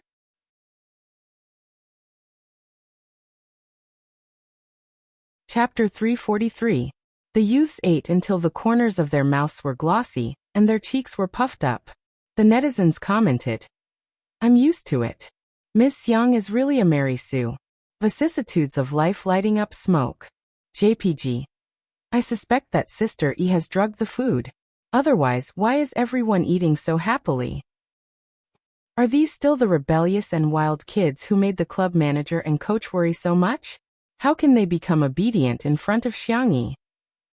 While Xiangyi was feeding Xiao Nao for the prawns, the boys turned to look at Shui. Brother Shui. Captain Wander couldn't care less about table manners. While chewing, he asked, Are there any requirements for appearing on your show? Shui raised her eyebrows and said, I'm afraid you'll have to ask the director. Wander looked at Li Jinyu and asked, Uncle, can we appear on your show? Li Jinyu was confused. I'm only 2 years older than Shui. Why is Shui her brother and I'm her uncle? I'll give you 10 seconds to reorganize your words, Li Jinyu said sternly with a sullen expression. Wander was stunned for a moment before coming to a sudden realization.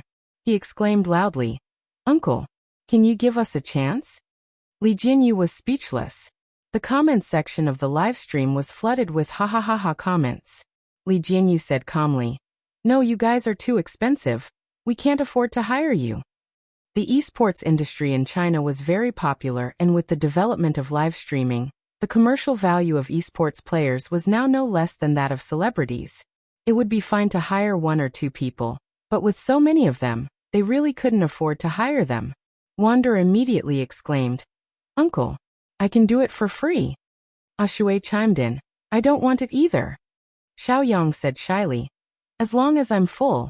Li Jinyu was speechless. Sister E, you're indeed worthy of your reputation. You've saved the program team a 7-figure sum of money with just 1 meal. Isn't it just calling me uncle? What's the big deal? You can even call me grandpa. Li Jinyu revealed a silly smile as if a pie had fallen from the sky. After the meal, the youngsters were all stuffed. They were all slumped on the sofa, or beside the coffee table like a group of salted fish. Xiangyi placed Xiao Naofu on the ground, then pointed at Xiangyu, and then at herself. Do you want to stay with Big Brother, or come home with me? Xiangyu was full of confidence. He had doted on Fufu so much that he could get whatever he wanted.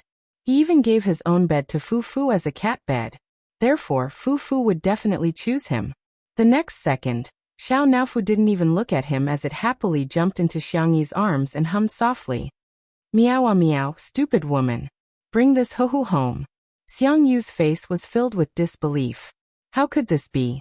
How could this be? Was the love that Fufu had for him all these years all fake? Coincidentally, the camera gave him a close-up, and the netizens in the livestream couldn't stop laughing. So love will disappear, right? DBQ Sameogu is really pitiful, but I really want to laugh. Poor Sameogu, he's finally going to find out that Xiao Naofu is a green TB*TC. Xiangyi carried Xiao Naofu in her arms and got ready to leave. Wait! Xiangyu suddenly called out to her, his eyes falling on her arms. Fufu. Is there something that I haven't done well enough?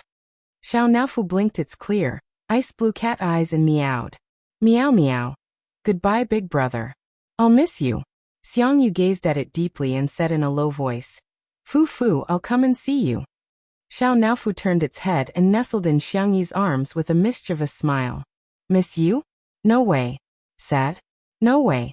Hee, I'm just pretending.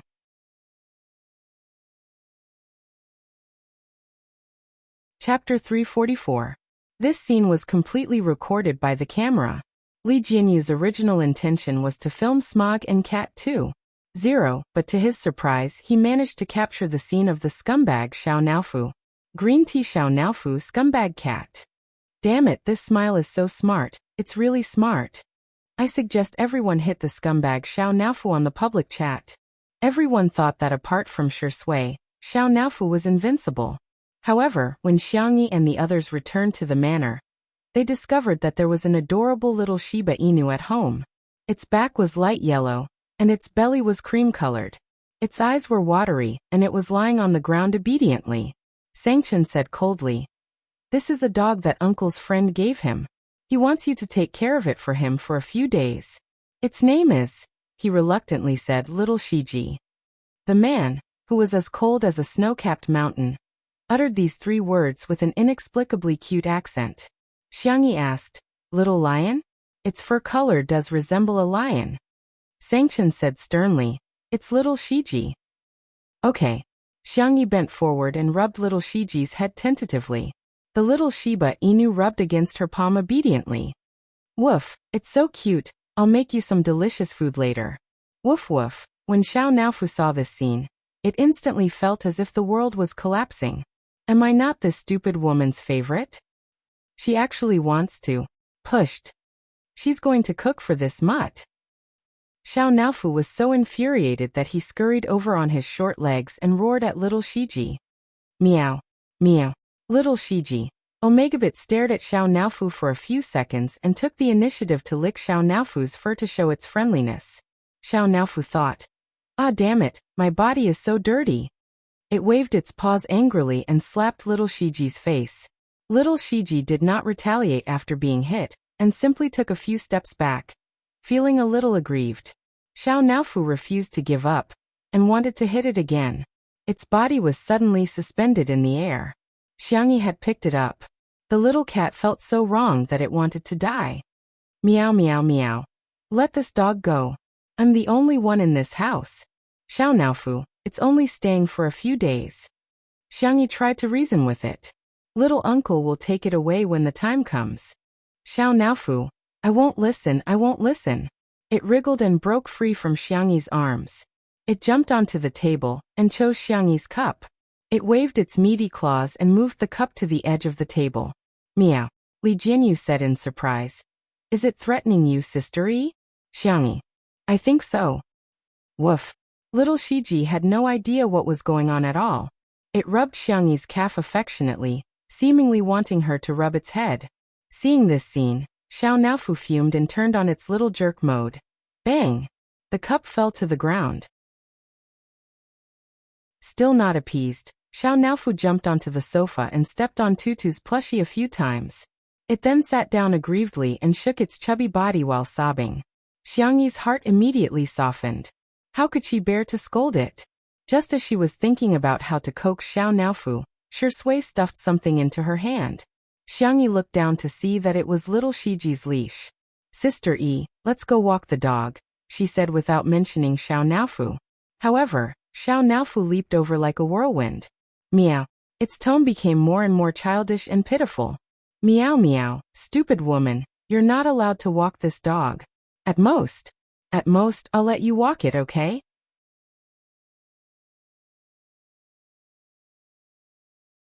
Chapter 345.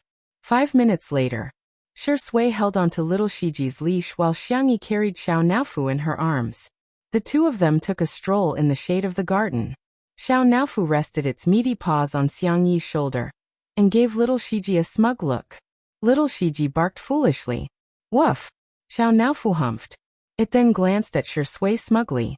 A dog-like man walking a dog. What a perfect match. Shui raised her eyebrows with a look that seemed to be saying, I advise you not to be so arrogant. Xiao Naofu was speechless. I'm scared. It hugged Xiangyi tightly and said in a childish voice. Meow, Xiangyi said helplessly. Xiao Naofu, how many meals do you eat a day at fourth brother's place? It had only been a few days and it had obviously gained weight. Xiao Naofu felt extremely guilty. Well, I just have 3 meals a day plus canned food, dried meat, dried fish, nutrition cream, hair removal cream, and some snacks, Shui said. Actually, I have a way to make Xiao Naofu and little Shiji live in harmony. Xiangyi's eyes lit up. Huh. Shui pushed her glasses up her nose and said with a smile. Why don't we send Xiao Naofu away? Xiao Naofu was speechless. Listen, is that even human? Shui winked at Xiangyi. The girl understood and cooperated with him tacitly. I think we should give it to second brother. He'll definitely design a scientific and nutritious meal plan. It'll be just nice for Xiao Naofu to lose weight. Second brother. Isn't that the devil Xiangli? If I go, won't I be taken to be sterilized? Xiao Naofu panicked. Meow, I don't want to go to second brother's place. Shui said nonchalantly. Little Shiji is so obedient and eats so little. It can even guard the house. Xiao Naofu's ears twitched and it meowed anxiously. Meow meow meow. This hoo-hoo can also be obedient. I can also be obedient. I can also eat less. As for guarding the house, it also can. Therefore, in order to express its ferocity, Xiao Naofu made its fiercest expression. Woof woof woof. Xiangyi tried hard to hold back her laughter and quietly mouthed to Shui. Is it really okay for us to trick it like this? Shui's expression did not change. Children will only grow up after being beaten up. Little Shiji, woof. His dark eyes were filled with confusion. He seemed to be wondering if Xiao Naofu was his own kind. Shui praised her. Well, not bad. She screamed so fiercely that the bad guys must have been scared away. Xiao Naofu was elated by the praise. Woof. Little Shiji responded heartlessly. Woof woof. But in Xiao Naofu's eyes, this dog was provoking it. Roar. Woof woof. Woof. Woof woof woof. Xiangyi couldn't help but turn her face away and laugh. Not far away, Li Jinyu was squatting on the steps, completely convinced. Daddy, sure, even a dog isn't as good as you. He looked at the screen of his cell phone, feeling very vexed. Just a few minutes ago, Li Jinyu received a message from his friend, saying that Muyao TV's livestream program, Eating Well for All 3 Meals, was also going to premiere in a primetime slot on the satellite channel. The format of Eating Well for All 3 Meals was a complete copy of Two Under One Roof, which was already enough to make Li Jinyu feel frustrated. Now that one of them was going to premiere online, and the other on a satellite channel, he felt even more upset. Although the television industry was declining, and there hadn't been a variety show that broke the 2% rating for a long time, broadcasting on television meant that it had a greater influence and a wider audience.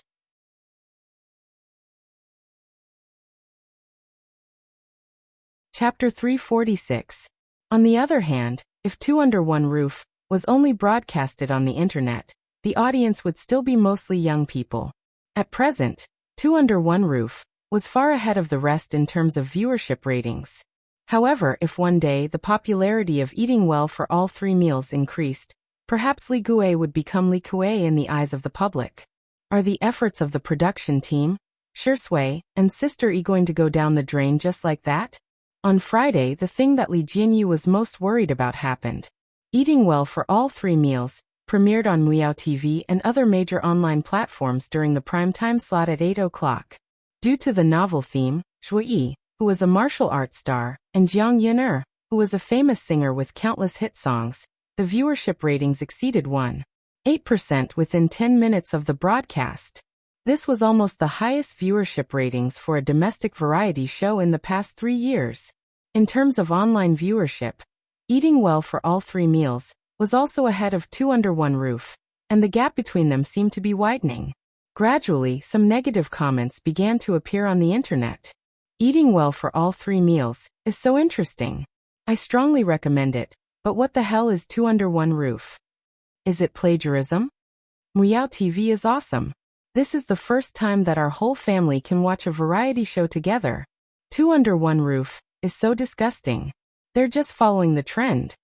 Zhuo Yi and Jiang Yin have been married for so many years, but they're still so sweet. This is what love looks like at its best. Previously, Shi Sui and Xiang Yi were all the talk about being a couple every day. I just want to say that what's fake can't be real, and what's real can't be fake. When Li Jinyu saw these comments, he was so angry that he almost smashed his cell phone. Admittedly, he knew that Meow TV must have done something, such as hiring fake reviewers to spread rumors, but there were even more people who began to criticize Two Under One Roof, without knowing the truth at all. Li Jinyu looked at Xiang Yi, who was cooking in the kitchen. The girl's hair was tied into a bun, and her movements were neat and tidy. Shi Sui, who was beside her, although one of her arms was injured, she was still helping out, such as passing things or interacting with the netizens. In fact, it was very tiring to do a live broadcast every day, and the duration had long exceeded the original contract they had signed. However, Shi Sui and Xiang Yi had never complained, and the staff of the program were also holding their breaths. They wanted to turn Two Under One Roof into the most popular variety show of the summer. But what should he do now? Li Jinyu was at a loss. It wasn't that he hadn't thought of having Two Under One Roof broadcast on TV, but he had been working at Meow TV for so many years, so his connections were limited. He was just a variety show director, and he didn't have much say in it. The higher-ups of other satellite TV stations were not people he could come into contact with. Not good, Director Li. The assistant ran over in a low voice and showed him the comments in the live broadcast room. Li Jinyu's expression changed drastically. Is this the show that plagiarized Eating Well for All 3 Meals? Jiang Yin is cooking and you're cooking too? Have some shame. Shi Sui originally had a good impression of him, but I didn't expect him to have no bottom line. He's really willing to do anything for money. I'm dying of laughter. They're a real couple, and that's called showing off their love. They're not lovers at all. Yet they're still trying to hype things up. They're really imitating others, someone in the live broadcast room tried to explain, but the new viewers didn't listen at all. They left after scolding, and then new viewers flooded in. Li Jinyu couldn't help but curse. The assistant was worried. Director Li, what should we do now? If this goes on, the reputation of our show will be ruined. All of a sudden, the crisp sound of high heels could be heard from afar.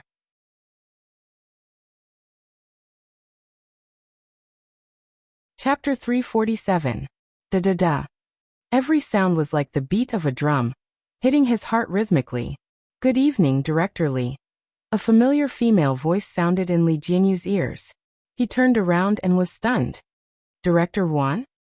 It was Wan Qing, the deputy director of Meow TV. Wan Qing's vision and ability were unquestionable. Back then, he had several variety show proposals, but no one was interested in them at first. Every time, Wan Qing was the one who recognized his talent and helped him get a few popular TV variety shows. I've already resigned. Wan Qing was wearing a blouse, a long skirt, and a geometric patterned scarf. Her makeup was exquisite and proper, and she exuded the elegant charm of a mature woman. Li Jinyu rubbed his hands helplessly and asked, "Is that so? May I know what brings you here today?" As a social worker, he was still a little nervous when facing his former boss. Wan Qing chuckled and said, "I saw the recruitment notice for your program." Li Jinyu was confused. Wan Qing pulled out a document from her bag and said, "This is my resume." Li Jinyu was dumbfounded. He was dumbfounded and looked at this scene in disbelief. In the glass greenhouse, the warm-toned glass lamps refracted magnificent and bright colors. In just a few minutes, Wan Qing had successfully joined Two Under One Roof. Li Jinyu accepted this reality in a trance. He felt that he could go to the social worker discussion group and post about it. There would definitely be a lot of clicks. Hashtag about how I became the boss of my beautiful ex-boss, and had to tell you about it. Hashtag that's right. Ruan Qing joined the planning team of Two Under One Roof, and even became the team leader. Since the live stream was still going on, Li Jinyu explained. When we're done, I'll get everyone to say hello to you. Okay.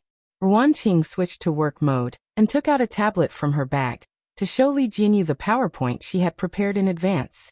She said in a professional manner, there are many reasons for the public opinion crisis that Two Under One Roof encountered today.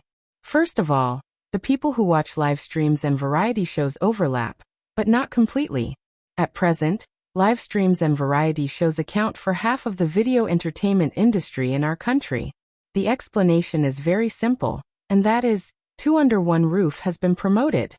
Promotion meant that it was broadcasted on TV. Li Jinyu smiled bitterly. I've thought of that too, but it's not something that can be done just because you want to. Ruan Qing took a sip of her coffee. Director Li, may I ask if our production team has a complete promotion and salary increase plan? Li Jinyu thought she was joking. You're now the second in command of our show. If you get promoted again, you'll be the first in command. Ruan Qing. I think it's fine. Li Jinyu was confused. What about me? I'll be the first in command and you'll be the second in command. Li Jinyu. Xiao Ruan, you're too funny, ha ha ha ha. As he laughed, he felt that something was amiss and said weakly, you can't be serious, right? Ruan Qing smiled. With the broadcast of the television version of Eating Well for All 3 Meals, there were more and more comments mocking Two Under One Roof on the internet. TSK, the online premiere of Eating Well for All 3 Meals, has already exceeded 18 million views. Two Under One Roof only has 50 million views. What a joke. When Shui was still a newbie, she spoke rudely to our best actor Zhua. She's a junior who doesn't know how to be polite. Sooner or later, she'll be beaten up. What live stream has more than 10 million online viewers? I think half of them are just rubbish. If it's really that impressive, how can it be an online variety show?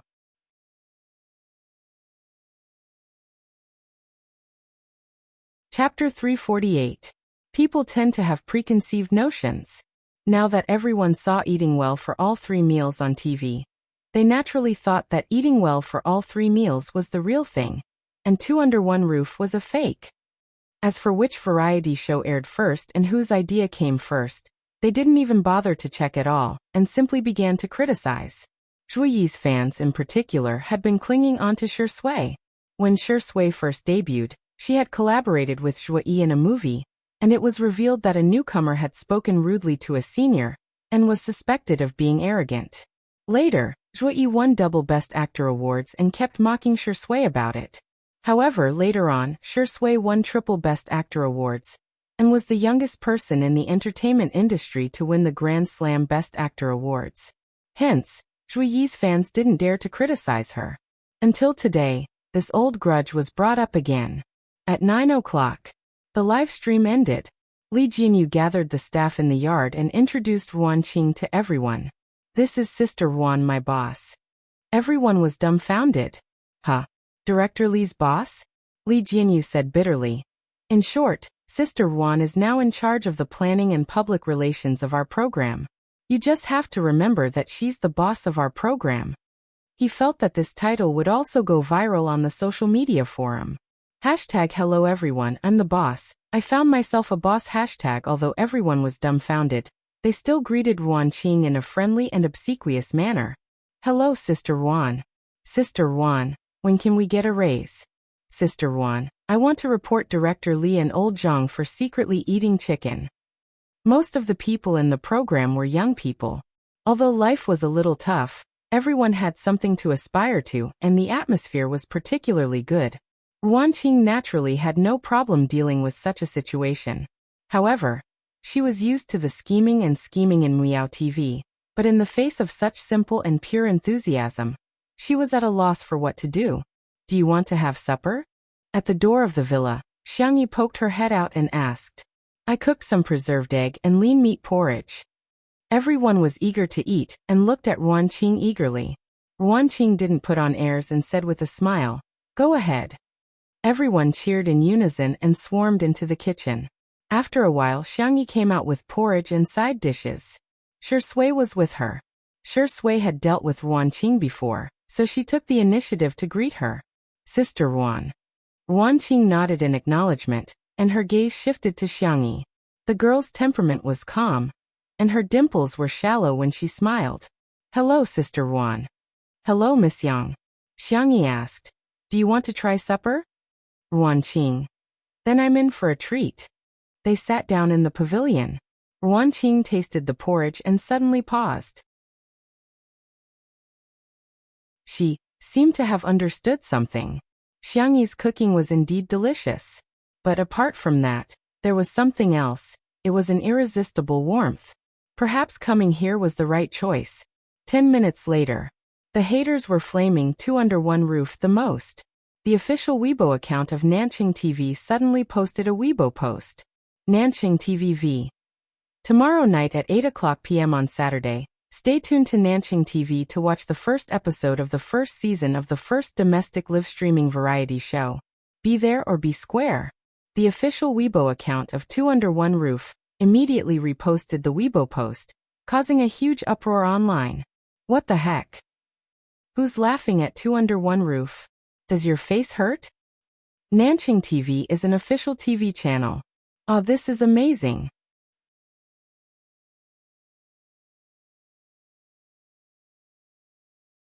Chapter 349. Ha ha ha, this YWLR fan is proud and elated. No matter how awesome Muyao TV is, it's just a local TV station. Nanqing TV is an official TV station. This is the prestige. In the Muyao TV group chat. After Nanqing Satellite TV posted that Weibo, the group immediately held a video conference. The station head flew into a rage. What the hell is going on? Why would Ruanqing join Two Under One Roof? How did Two Under One Roof get Nanqing Satellite TV's resources? For a moment, no one dared to speak. After a long silence, someone said in a low voice, I heard that Ruanqing has been in contact with people from Nanqing Satellite TV recently. I heard about it too. When the station head heard this, he almost died from anger. Then why didn't you say so earlier? Of course, they all felt that Ruanqing was just a woman. What could she do? That was an official satellite TV station. Would they care about a woman like her? They thought that Ruanqing at most wanted to work in Nanqing Satellite TV and be a small leader. Who would have thought that she actually reached a cooperation with Nanqing Satellite TV? Eating well for all 3 meals was never as popular as Two Under One Roof. Even if their production team had arranged all kinds of scripts for Zhuo Yi and Jiang Yun, or to show off their love, quarrel, and fight with the guests, the number of viewers would never exceed 10 million. The popularity of the last live variety show, Heartbeat, had plummeted. It was only supported by the die-hard fans of the guests. The sponsors were all eager to get back their previous investments, let alone increase their investment. Now it was all thanks to Muyao TV. Now that they had finally come up with a plan to snipe Two Under One Roof, they had to take advantage of the premiere of Two Under One Roof on the internet. They had to do a TV and online premiere, then fight a war of public opinion, and try to steal the popularity of Two Under One Roof. As a result, Two Under One Roof was about to be broadcast on TV as well. Nanqing Satellite TV, one level higher than Muyao Satellite TV. The station head was furious. Trash. A bunch of trash. You can't even compare to a woman. There was dead silence in the video conference. No one dared to say that the station head was the one who forced that woman to leave.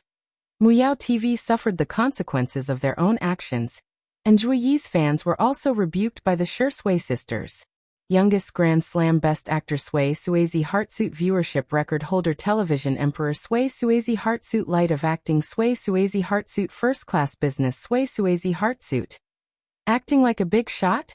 Did they really think that the internet had no memory? Who was the one who pretended to fight for real and broke Shusui's ribs? Back then, Zhui left his image as a single male god. Now he's the equivalent of an idol. He hid his marriage to deceive his fans and then created a couple after marriage. Where did he find the face to step on our Shuringdi? The Shui sisters' fighting prowess was not to be underestimated. Previously, in order to help Two Under One Roof control the comments, they had scattered the crowd. Now that they had gathered together, they were able to defeat Shui Yi's fans in minutes. That night, the internet was extremely lively. Netizens from all walks of life stayed up late to watch the show. What? So Shui Yi had deliberately broken Shuringdi's bones during filming? What? Shui's ribs were broken, but she still managed to shoot the scene in one shot. Godly acting skills? What? So Shui had misogyny?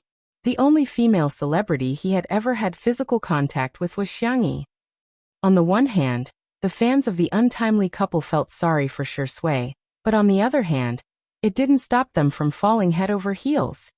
The next day, early in the morning, the official account of Two Under One Roof announced the guests that would be coming today.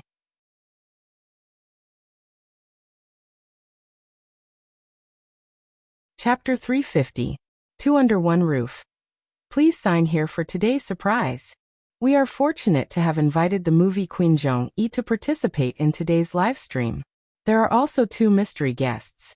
Everyone, please look forward to it. We actually managed to invite Zhong Yi. Zhong Yi had excellent acting skills and gorgeous looks, but she was often attacked by others because of her sexy image in the early days of her debut.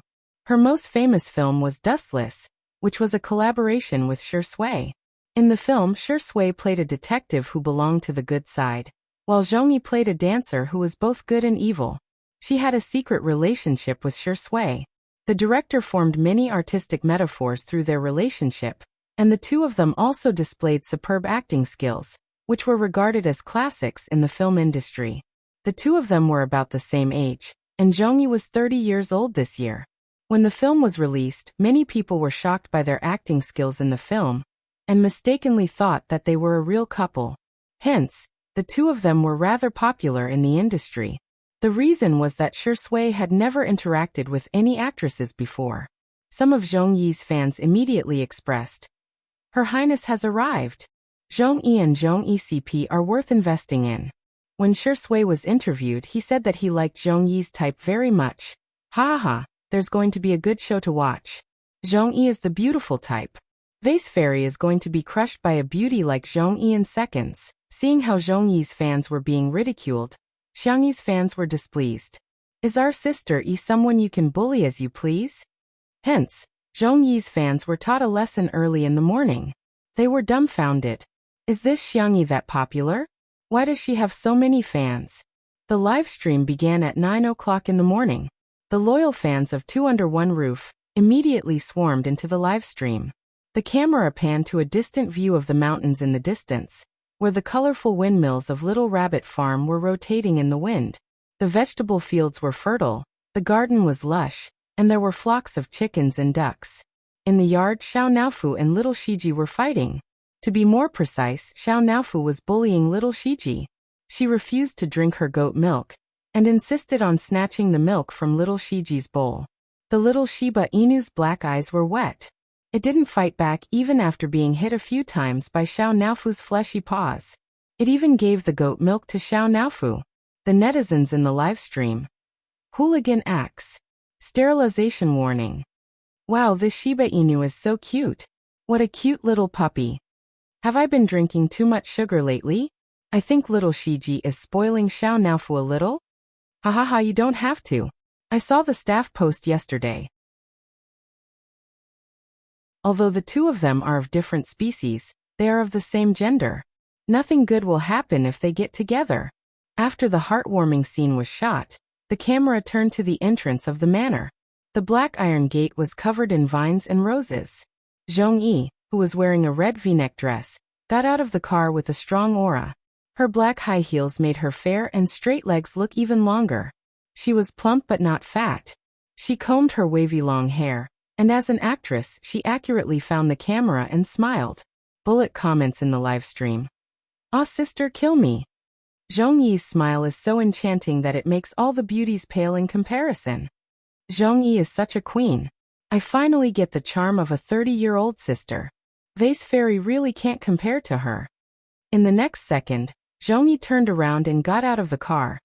She carried out a little bun who was wearing a princess dress and had her hair in a bun. She was also holding a rainbow lollipop tightly in her chubby little hand.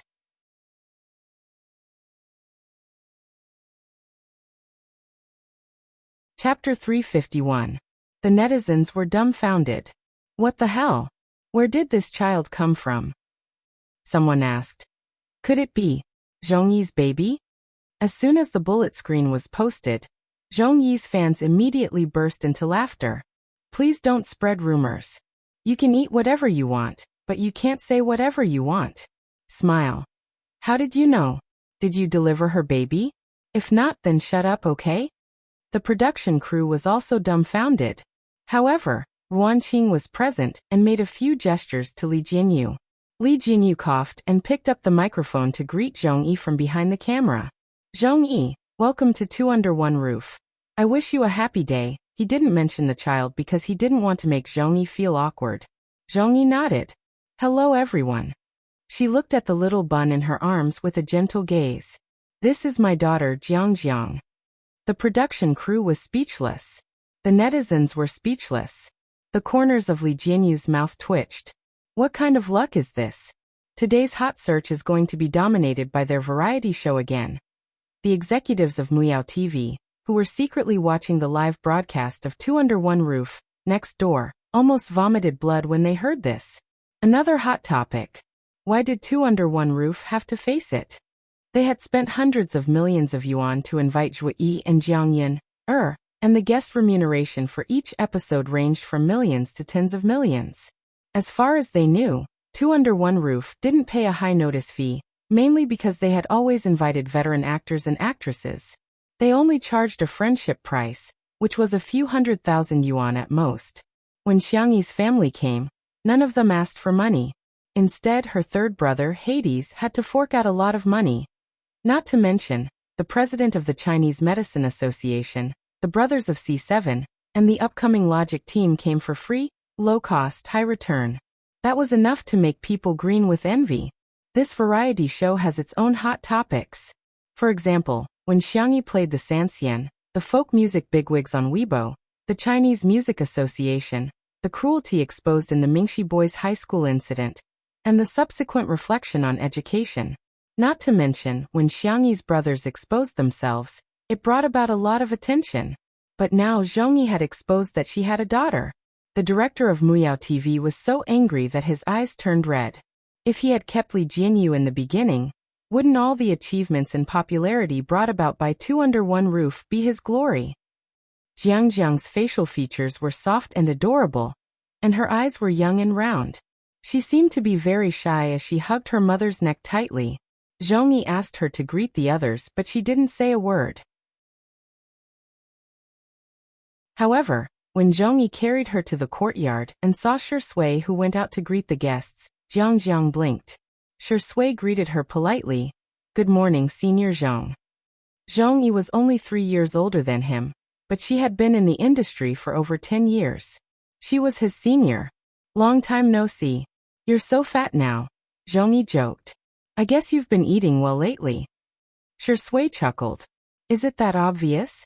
As soon as she said that, the little bun in Zhong Yi's arms suddenly reached out a hand toward Shi Sui. Papa! In an instant, Li Jianyu's vision turned black and he almost fainted. Father? Father sure has a daughter. Oh no, not only am I going to be on the hot search list today, my Weibo is going to be paralyzed.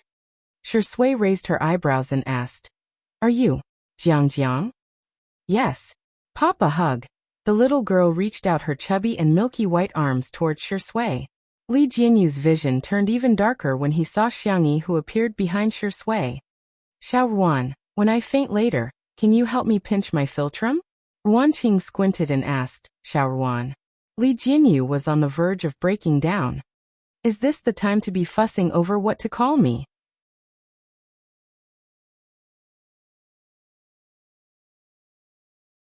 Chapter 352. Sister Ruan, is that enough? Ruan Qing pondered for a few seconds and said, You'll faint later, let's see how things go first. If you faint now, it'll affect your work. Sister Ruan, you're such a capitalist. Xiangyi was obviously stunned when she heard the soft and adorable word Papa. Shui's daughter? How is that possible? Even though her rationality told her that the probability was slim, she strangely felt a sense of suffocation in her heart. She was also a little frustrated. Shui didn't like children. He didn't hug Jiangjiang and instead rubbed her little head. Jiangjiang, I'm not your father. However, Jiangjiang was very firm and she exclaimed in a childish voice, You are Papa. The comments section of the live stream exploded. Oh my gosh. Jiangjiang is Shui and Zhongyi's daughter. No wonder Zhongyi retired for a long time a few years ago. She must have gone to give birth to Shui's child. Shui is toxic. Your child has already called you Papa, yet you refuse to acknowledge her? Is your own flesh and blood not as important as your character? All the major marketing companies swarmed in, and those who were quick enough had already written eye-catching drafts. Shocking.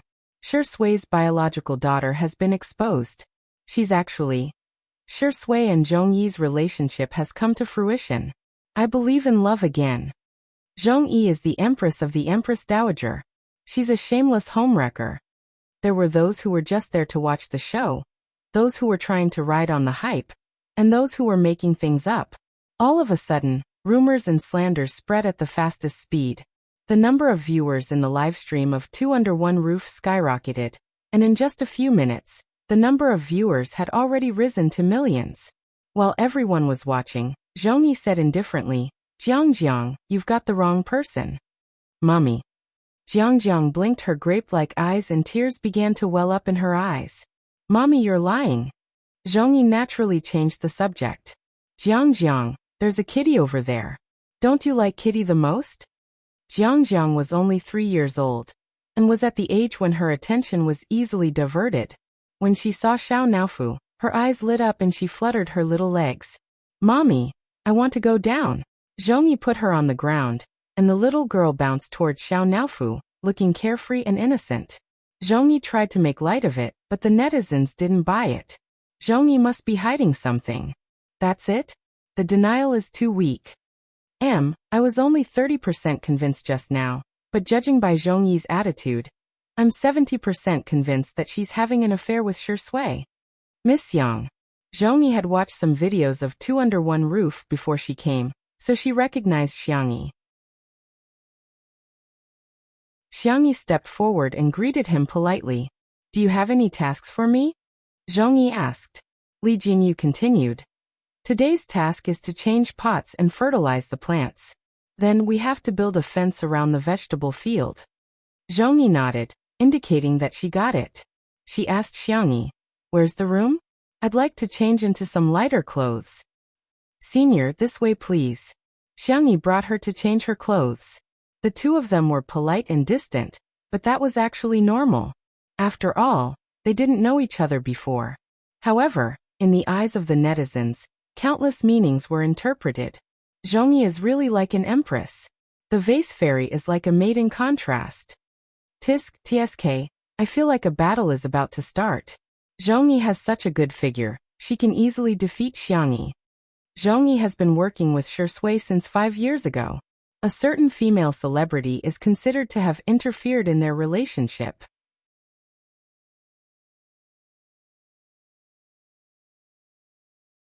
Chapter 353. The netizens were having a great time gossiping about the emotional entanglements between celebrities. All of a sudden, all sorts of speculations popped up. Some said that Shui and Zhongyi had a one-night stand, and that Shui abandoned Zhongyi and her mother after becoming famous. Some said that Shui and Zhongyi had long been married in secret, just like Shui and Jiangyan, they were going to announce it today. Xiangyi, on the other hand, had become the third party in the public opinion. While the others were talking, Zhongyi changed her clothes and came out of the bathroom. She was wearing a black singlet, tight-fitting sweatpants, and a large oversized jacket. The gender-neutral sportswear style neutralized the sexiness of her figure, making her look clean and suave. Zhongyi's fans immediately started praising her, and they didn't forget to criticize Xiangyi. Sister looks so beautiful in sportswear. Best Actress Zhongyi. Movie queen who can charm and defeat. Sister's figure is really like the ceiling of female celebrities. Vase Fairy, who relies on her face to make a living, stand back. In the next second, Xiangyi also appeared in front of the camera. She didn't change out of her clothes and simply took off her cute apron. Inside, she was wearing a blue short-sleeved shirt with a few daisies dotted on her chest. She was also wearing a pair of high-waisted, wide-legged pants that accentuated her long legs and slender waist. His outfit was simple, languid, and casual, but it made it impossible for one to look away. The comments in the livestream seemed to have lagged, and it took a few seconds for the comments to be refreshed. I have a similar short-sleeved shirt. So the daisies on her chest look like they're in full bloom? To be honest, I don't usually think that Xiangyi is very good-looking, but when I compare her to Zhongyi, I realize that she's really beautiful. I'm dying of laughter. Is this your first day surfing the internet? Do you really think anyone can be called a vase fairy? The word vase is enough to prove that she's worth it. Coincidentally, Xiangyi and Zhongyi were in the same frame. There was only hurt when there was a comparison. Zhongyi's fans realized that Xiangyi seemed to be fairer, slimmer, and her breasts. F***CK. What the hell did you eat when you were growing up? Xiangyi demonstrated it once. She just took out the plants and soil from the flower pot and put them into a bigger flower pot. She then added nutritious soil and slow-release fertilizer. You can put some of these insecticides into the soil to prevent pests from appearing. For slow-release fertilizer, just sprinkle it around like this. Xiangyi explained the steps very patiently. Some netizens noticed that the pots of flowers she gave to Zhongyi were all small and light, while the ones she gave to Zhongyi were bigger. Someone praised, "Sister E is really gentle. Love, love." There were also people who scolded, "Isn't he just trying to perform in front of the camera? Prove that you're doing more work than Zhongyi, scheming woman." When Xiangyi got up to pick up a pot of flowers from the flower rack, her short sleeves rolled up along with her movements, revealing her slender waist and skin that was glowing under the sunlight. Suddenly, the atmosphere in the comments section of the live stream changed. Sister Yi's back isn't a back, it's a Bulgarian rose. Sister Yi's waist isn't a waist, it's a deadly scimitar. Hurry up and block Xiangyi's view. Mommy won't allow others to see Xiangyi's waist. At this moment, Zhongyi's fans in the livestream no longer had the cheek to diss Xiangyi with her beauty and figure.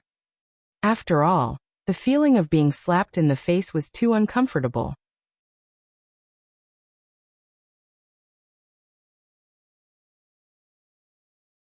Chapter 354. Zhongyi looked up and inadvertently saw this scene. Just as she was thinking about how to tactfully remind Xiangyi, a tall figure suddenly appeared behind Xiangyi and happened to block the camera. Xiangyi turned around with the flower pot in her arms and blinked in confusion when she saw Shui behind her. The girl's short-sleeved shirt returned to normal as she turned around. Shui took the flower pot from her hand, and their fingertips accidentally brushed against each other. Shui didn't show any discomfort and asked casually, "How much pottery?" "Just a thin layer to cover the bottom of the pot." Shui nodded slightly and went to the side to put the pottery into the flower pot one by one. The two of them got along harmoniously and naturally. A strange look flashed across Zhongyi's eyes. As someone who had acted with Shui before, she knew how powerful Shui's misogyny was. The two of them had once filmed dozens of scenes but still failed. In the end, the director had no choice but to give up and replace the physical contact with a confrontation of the eyes. At that time, she was very curious about what to do if such a man really fell in love with her. However, she now realized that Shui didn't seem to resist physical contact with Xiangyi. "Mommy." Jiangjiang's call pulled Zhongyi back from her wandering thoughts. She turned around and saw that Jiangjiang was hugging Xiao Naofu with a bright smile on her face. Xiao Naofu was in despair. Why are human cubs so annoying? However, it didn't dare to struggle. It heard that human cubs were very fragile, and Xiao Naofu was afraid that it would hurt the cub with a casual swipe of its paw. Hence, it was bullied by Jiangjiang to the point that it had nothing to live for. Jiangjiang exclaimed, "Mommy, this kitty can bark like a dog."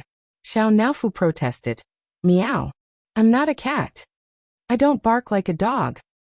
That's clearly the roar of a fierce tiger." "Kitty, can you bark?" Jiangjiang's clear eyes were full of anticipation. Xiao Naofu coldly turned his face away and ignored her. Zhong Yi said helplessly, Jiangjiang, you can't bully Kitty. Okay. Little Loli pouted and placed Xiao Naofu on the ground. Xiao Naofu, as if it had been granted amnesty, rushed toward Xiang Yi. But halfway through, he was grabbed by the back of his neck. Sister Yi is busy. Don't disturb Sister Yi, Shi Sui said with a smile. Do you want me to play with you? How about a kiss? Xiao Naofu was instantly enraged. Woof woof woof. Dream on. Wishful thinking dog man. Jiangjiang's eyes widened and she said in admiration. Wow, Papa is so amazing.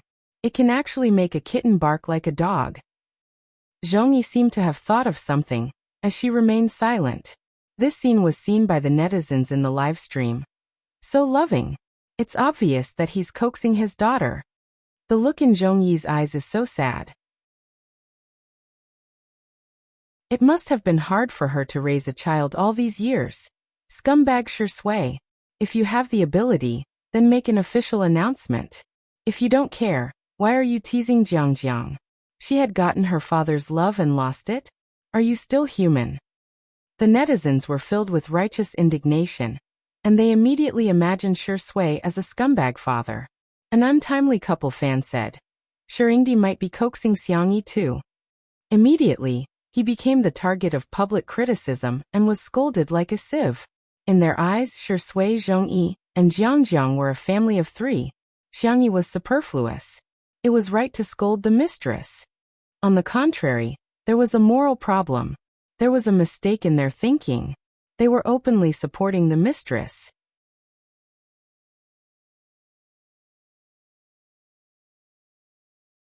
Chapter 355. Most of the time, the more people there were, the more reason there was. As long as the moral high ground was high enough, they could judge others to their heart's content. What was the truth? Was it important? People always believed in what they thought was the truth. Just when the netizens in the livestream thought that they had done justice, Shi Sui rubbed Xiao Naofu's head and placed it in an empty flower pot next to Sister Yi. She said gently, Don't run around, be careful not to get pricked by the thorns. Xiao Naofu snorted. I'm not afraid. It waved its paw to show off its power, but it happened to be next to a pot of cactus. Meow meow meow meow.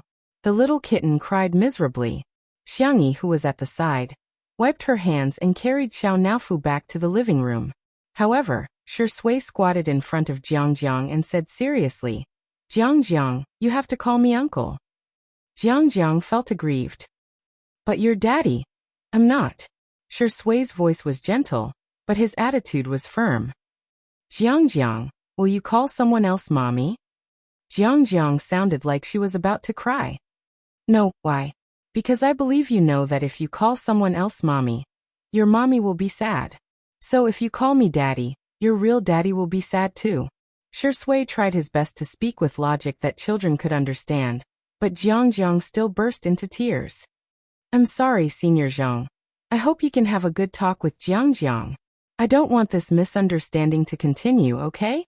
Shi Sui looked at Zhong Yi. Zhong Yi's lips curled into a bitter smile. Indeed, he hasn't changed. Two contradictory words could appear on Shi Sui at the same time. He was gentle yet cruel.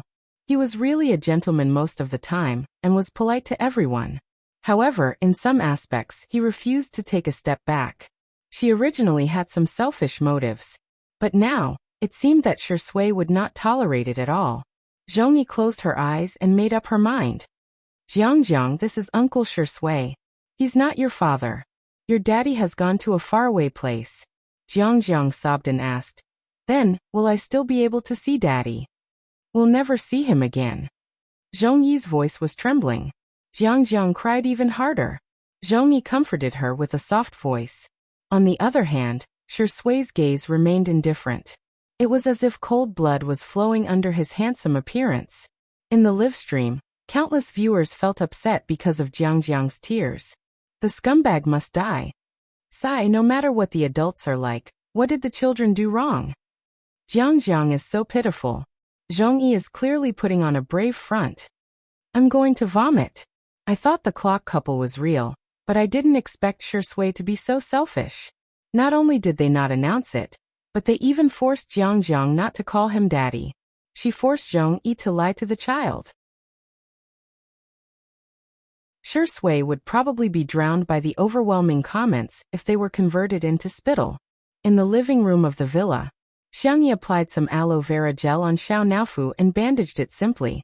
Li Jianyu and Ruan Qing rushed over in time and gestured for the cameraman to film little Shiji's daily life for a while before telling Xiang Yi to turn off the microphone on her clothes. Sister Yi. Jiang is not Shui's daughter. Li Jianyu explained anxiously. Xiang Yi said calmly, "Yes, I know." Li Jianyu heaved a sigh of relief and said, "Sister Yi, you're so smart." Ruan Qing was speechless. What kind of man is this? It was obvious from the little girl's expression that she was jealous.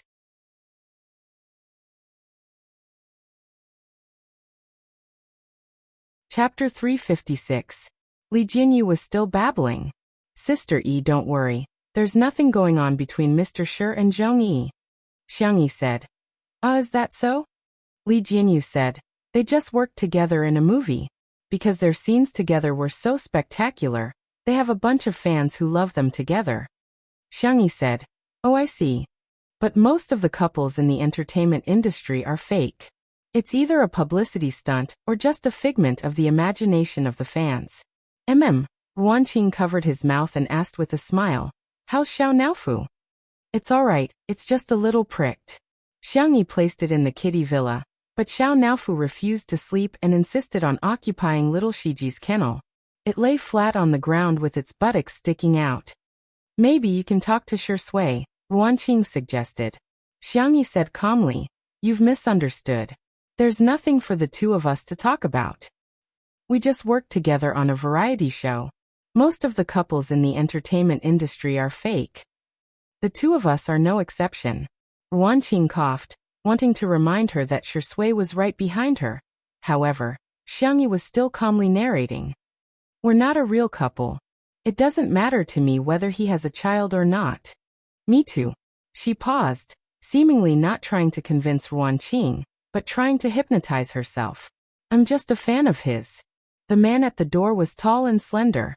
He was standing against the light and his handsome face was hidden in the darkness, making it impossible to tell his emotions.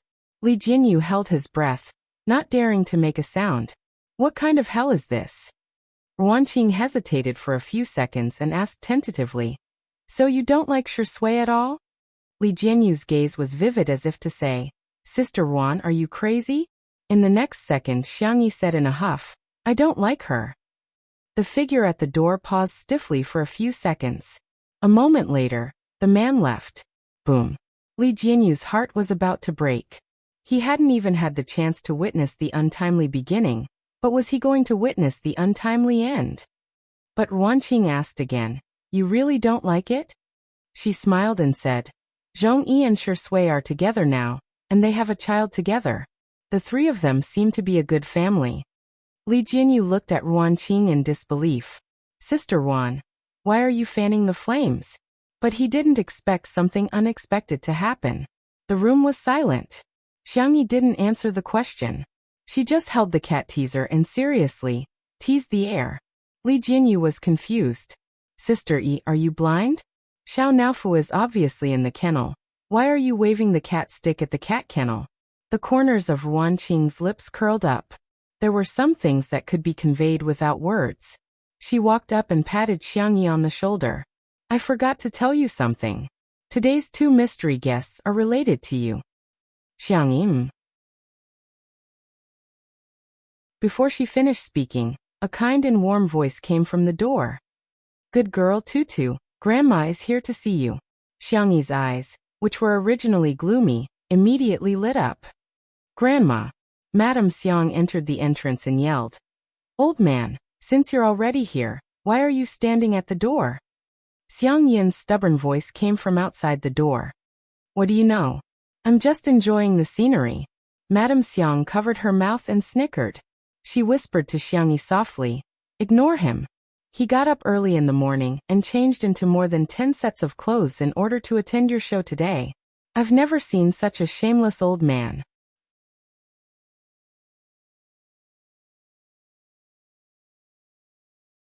Chapter 357. Xiangyi imagined old Mr. Xiang changing into different sets of clothes, feeling both touched and teary-eyed. She turned her face away to hide the emotions in her eyes. Madame Xiang sensed that Xiangyi was behaving strangely, and raised her hand to touch her little head. Her movements were gentle and affectionate as ever. Did you encounter something that made you upset? Tell me about it. It's nothing. You can lie to others, but you can't lie to Grandma. Madame Xiang coaxed. If you have any grievances, feel free to tell me. Grandpa and Grandma are here to support my dear Tutu. Although Xiang Yin was pacing back and forth outside the door, he kept peeking into the living room from time to time. When he saw the door, he barked angrily. Which blind fool bullied you? Xiangyi sniffed and said, It's really nothing. She was not afraid of being wronged. She was afraid that her family would show her concern after she was wronged. Madame Xiang said in displeasure. What are you yelling for? Are you trying to show off your loud voice? Don't scare my dear Tutu. Xiang Yin was speechless. He gritted his teeth and lowered his voice. Have you forgotten what I taught you when you were a child? If you encounter anything, you must tell your family as soon as possible. The Xiang family taught their children from a young age that their family would always be their strongest support. Hence, the children of the Xiang family were known for being united, and the elders were also known for being protective. Xiang Yin once got into a fight with the parents of the naughty child who lifted Xiangyi's skirt in kindergarten. At that time he said, If you don't teach your child a lesson today, I'll teach you a lesson. Which was regarded as a classic quote. I didn't forget. Xiangyi smiled, not wanting the two elders to worry about her. Grandpa, Grandma, please take a seat first. I'll go pick some fruits for you. Xiangyi went out with the bamboo basket. Li Jinyu was used to being carefree, so he went back to work. Wanqing stayed in the living room for a while, and briefly explained what happened just now. She didn't express any subjective emotions and simply stated that Jiang had misunderstood Shui as her father before leaving too. Xiang Yin frowned and said, This rascal, he's not worthy of my granddaughter at all. Madame Xiang took a sip of tea unhurriedly and said, It's your granddaughter's fault for falling in love with him. What did you say? Impossible. That's impossible. Madame Xiang rolled her eyes. If Tutu doesn't like it, do you think it will affect her mood? Xiang Yin fell silent. Xiangyi could be said to have been brought up by them, so they knew the little girl's character best. She was a calm and patient child. She would not be annoyed even if she read a boring medical book for an entire day. She would not cry even if her fingers were to bleed from playing musical instruments. As long as she set her mind on something, she would do it without any distractions. It seemed that nothing could affect her. But now, Shui was one more person who could affect her. At the thought of this, Xiang Yin felt extremely vexed. Madame Xiang was meticulous. She thought about it more than he did. She straightened her collar and said, I'm going to live stream now. Is the most important thing now? Let our Tutu realize her error and mend her ways. Don't let that wretched man steal her away. Madame Xiang looked at him sympathetically and said, Haven't you ever thought that it's our Tutu who wants to steal someone else? Xiang Yin was dumbfounded. The two old men arrived at the glass greenhouse, and Zhongyi happened to come out with Jiang. Jiang walked towards Shui, her eyes red from crying. Uncle, I'm sorry. Shui expressed assent indifferently and picked up the kettle to water the plants that had just been repotted. The corner of his shirt was gently tugged and he looked down. Jiang's eyes were full of anticipation. Uncle, can you be my daddy?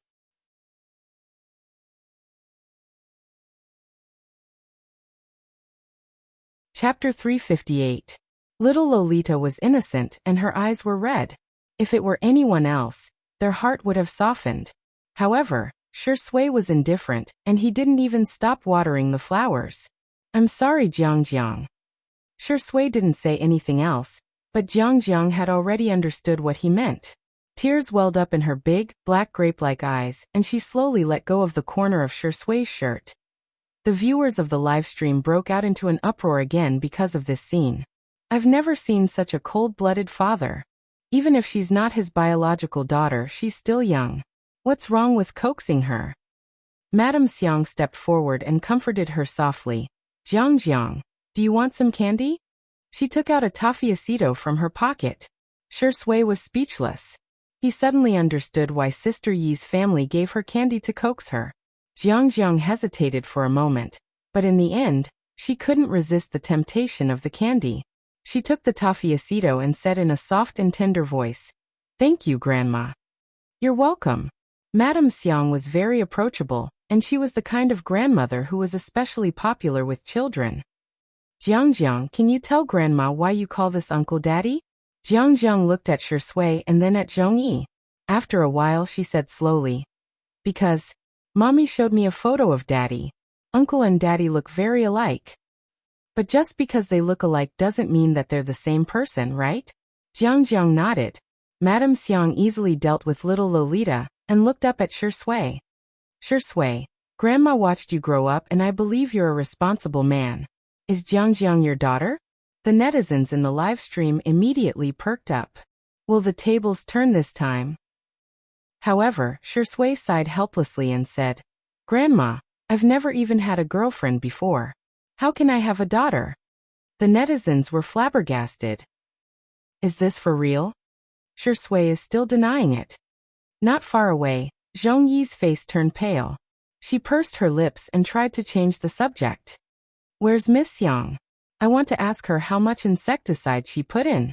Madame Xiang suddenly asked, "Miss Xiang, forgive me for being nosy, but may I ask if Shui is Jiang's biological father?" Madame Xiang's intuition told her that there was something wrong with Zhongyi. Her attitude was too vague. This naturally made it easy for people to misunderstand. It was clearly something that could be explained in one sentence, but she kept avoiding the important points and dwelling on the trivial ones. It was inevitable that she would give people space to let their imaginations run wild. The old lady looked elegant and gentle, but in fact she had a strong vibe. Her eyes seemed to be able to see through people's hearts. Seeing her, Zhongyi's heart skipped a beat.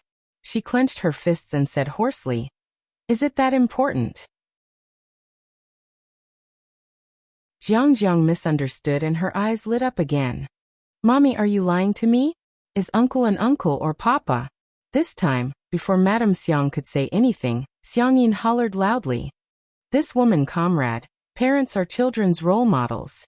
Please teach by example and by word of mouth. Teach your own children well." Zhongyi's emotions froze. The netizens in the live stream who were enjoying the show were dumbfounded. Did I hear wrongly? Xiangyin called Zhongyi a woman? Someone immediately retorted passionately, did he call her a woman? Does he know how to respect women? The old lady is being unreasonable and the old man is being overbearing. This family is so ill-mannered. The bad guys have really aged. For the sake of their granddaughter, they're hurting others so brazenly?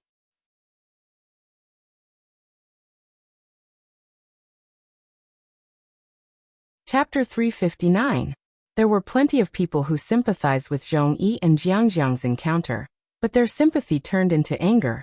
They desperately needed an outlet to vent their anger. First it was Shui, and now it was Xiangyin and Madame Xiang. Zhongyi was usually addressed as sister, so it took her a while to accept the title of comrade. Zhongyi's heart was filled with bitterness. Of course, she could guess that Xiangyin and Madame Xiang were backing Xiangyi up.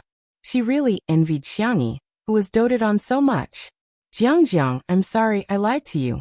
Uncle Shui is not your father." Zhongyi finally came clean. Jiang's eyes were full of disappointment. "Then where's Daddy?" she asked eagerly. "Daddy, he's no longer in this world." It took Zhongyi a lot of effort to tell the truth. "He has become a star in the sky to protect you, Jiang." The 3-year-old Jiang didn't quite understand, but she could feel the sadness in her mother's body. Tears rolled down her cheeks, breaking her heart. The audience watching the live stream froze in front of the screen. Zhongyi means that Jiang's father has passed away? Madame Xiang couldn't bear to see the child cry, so she took the initiative to coax Jiang. Zhongyi pursed her lips and looked at Shui. "Can I talk to you?" Li Jinyu gestured for the cameraman to leave, but Zhongyi said, "It's okay, you can film." It also meant that she agreed to live stream the conversation between her and Shui. The two of them walked towards the vegetable field like old friends taking a stroll. However, Shi Sui maintained an appropriate social distance from her. He was gentlemanly and distant. Zhong Yi noticed this small detail, and a look of self-deprecation flashed across her eyes. Indeed, Shi Sui's misogyny is as bad as ever. I want to apologize to you, Shi Sui. I'm sorry. It's because Jiang's father has already passed away before she was born. He was a doctor who unfortunately met with an accident when he was participating in an international volunteer event abroad. Zhong Yi lowered her eyes. Her beautiful face was filled with pain. But I wanted to selfishly leave something for Jiang. So when Jiang asked about her father, I showed her the stills of you in Untainted, and lied to her that it was her father. Shi Sui had slimmed down to look like a paper doll for the sake of the role of Dustless. In the stills, Shi Sui had applied makeup and filters, so he looked slightly different from the real Shi Sui. However, they were the same person after all. Hence, when Jiang saw him, she felt that Shi Sui resembled her father. The netizens who had been the most aggressive in the livestream were dumbfounded. What the hell?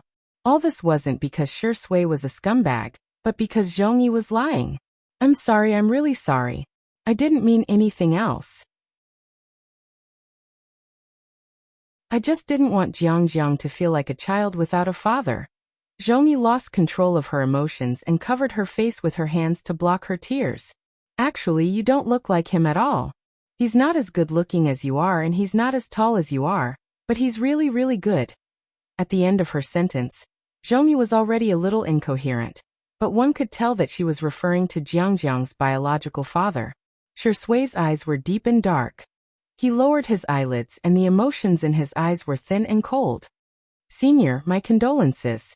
I think you need to be alone for a while. As soon as he said that, the Shi Sui couple was completely heartbroken. Shi Sui, you scumbag. You're heartless. You're tuning in to the Earbook Haven YouTube channel. Don't forget to subscribe and join us on this journey to catch the most captivating stories.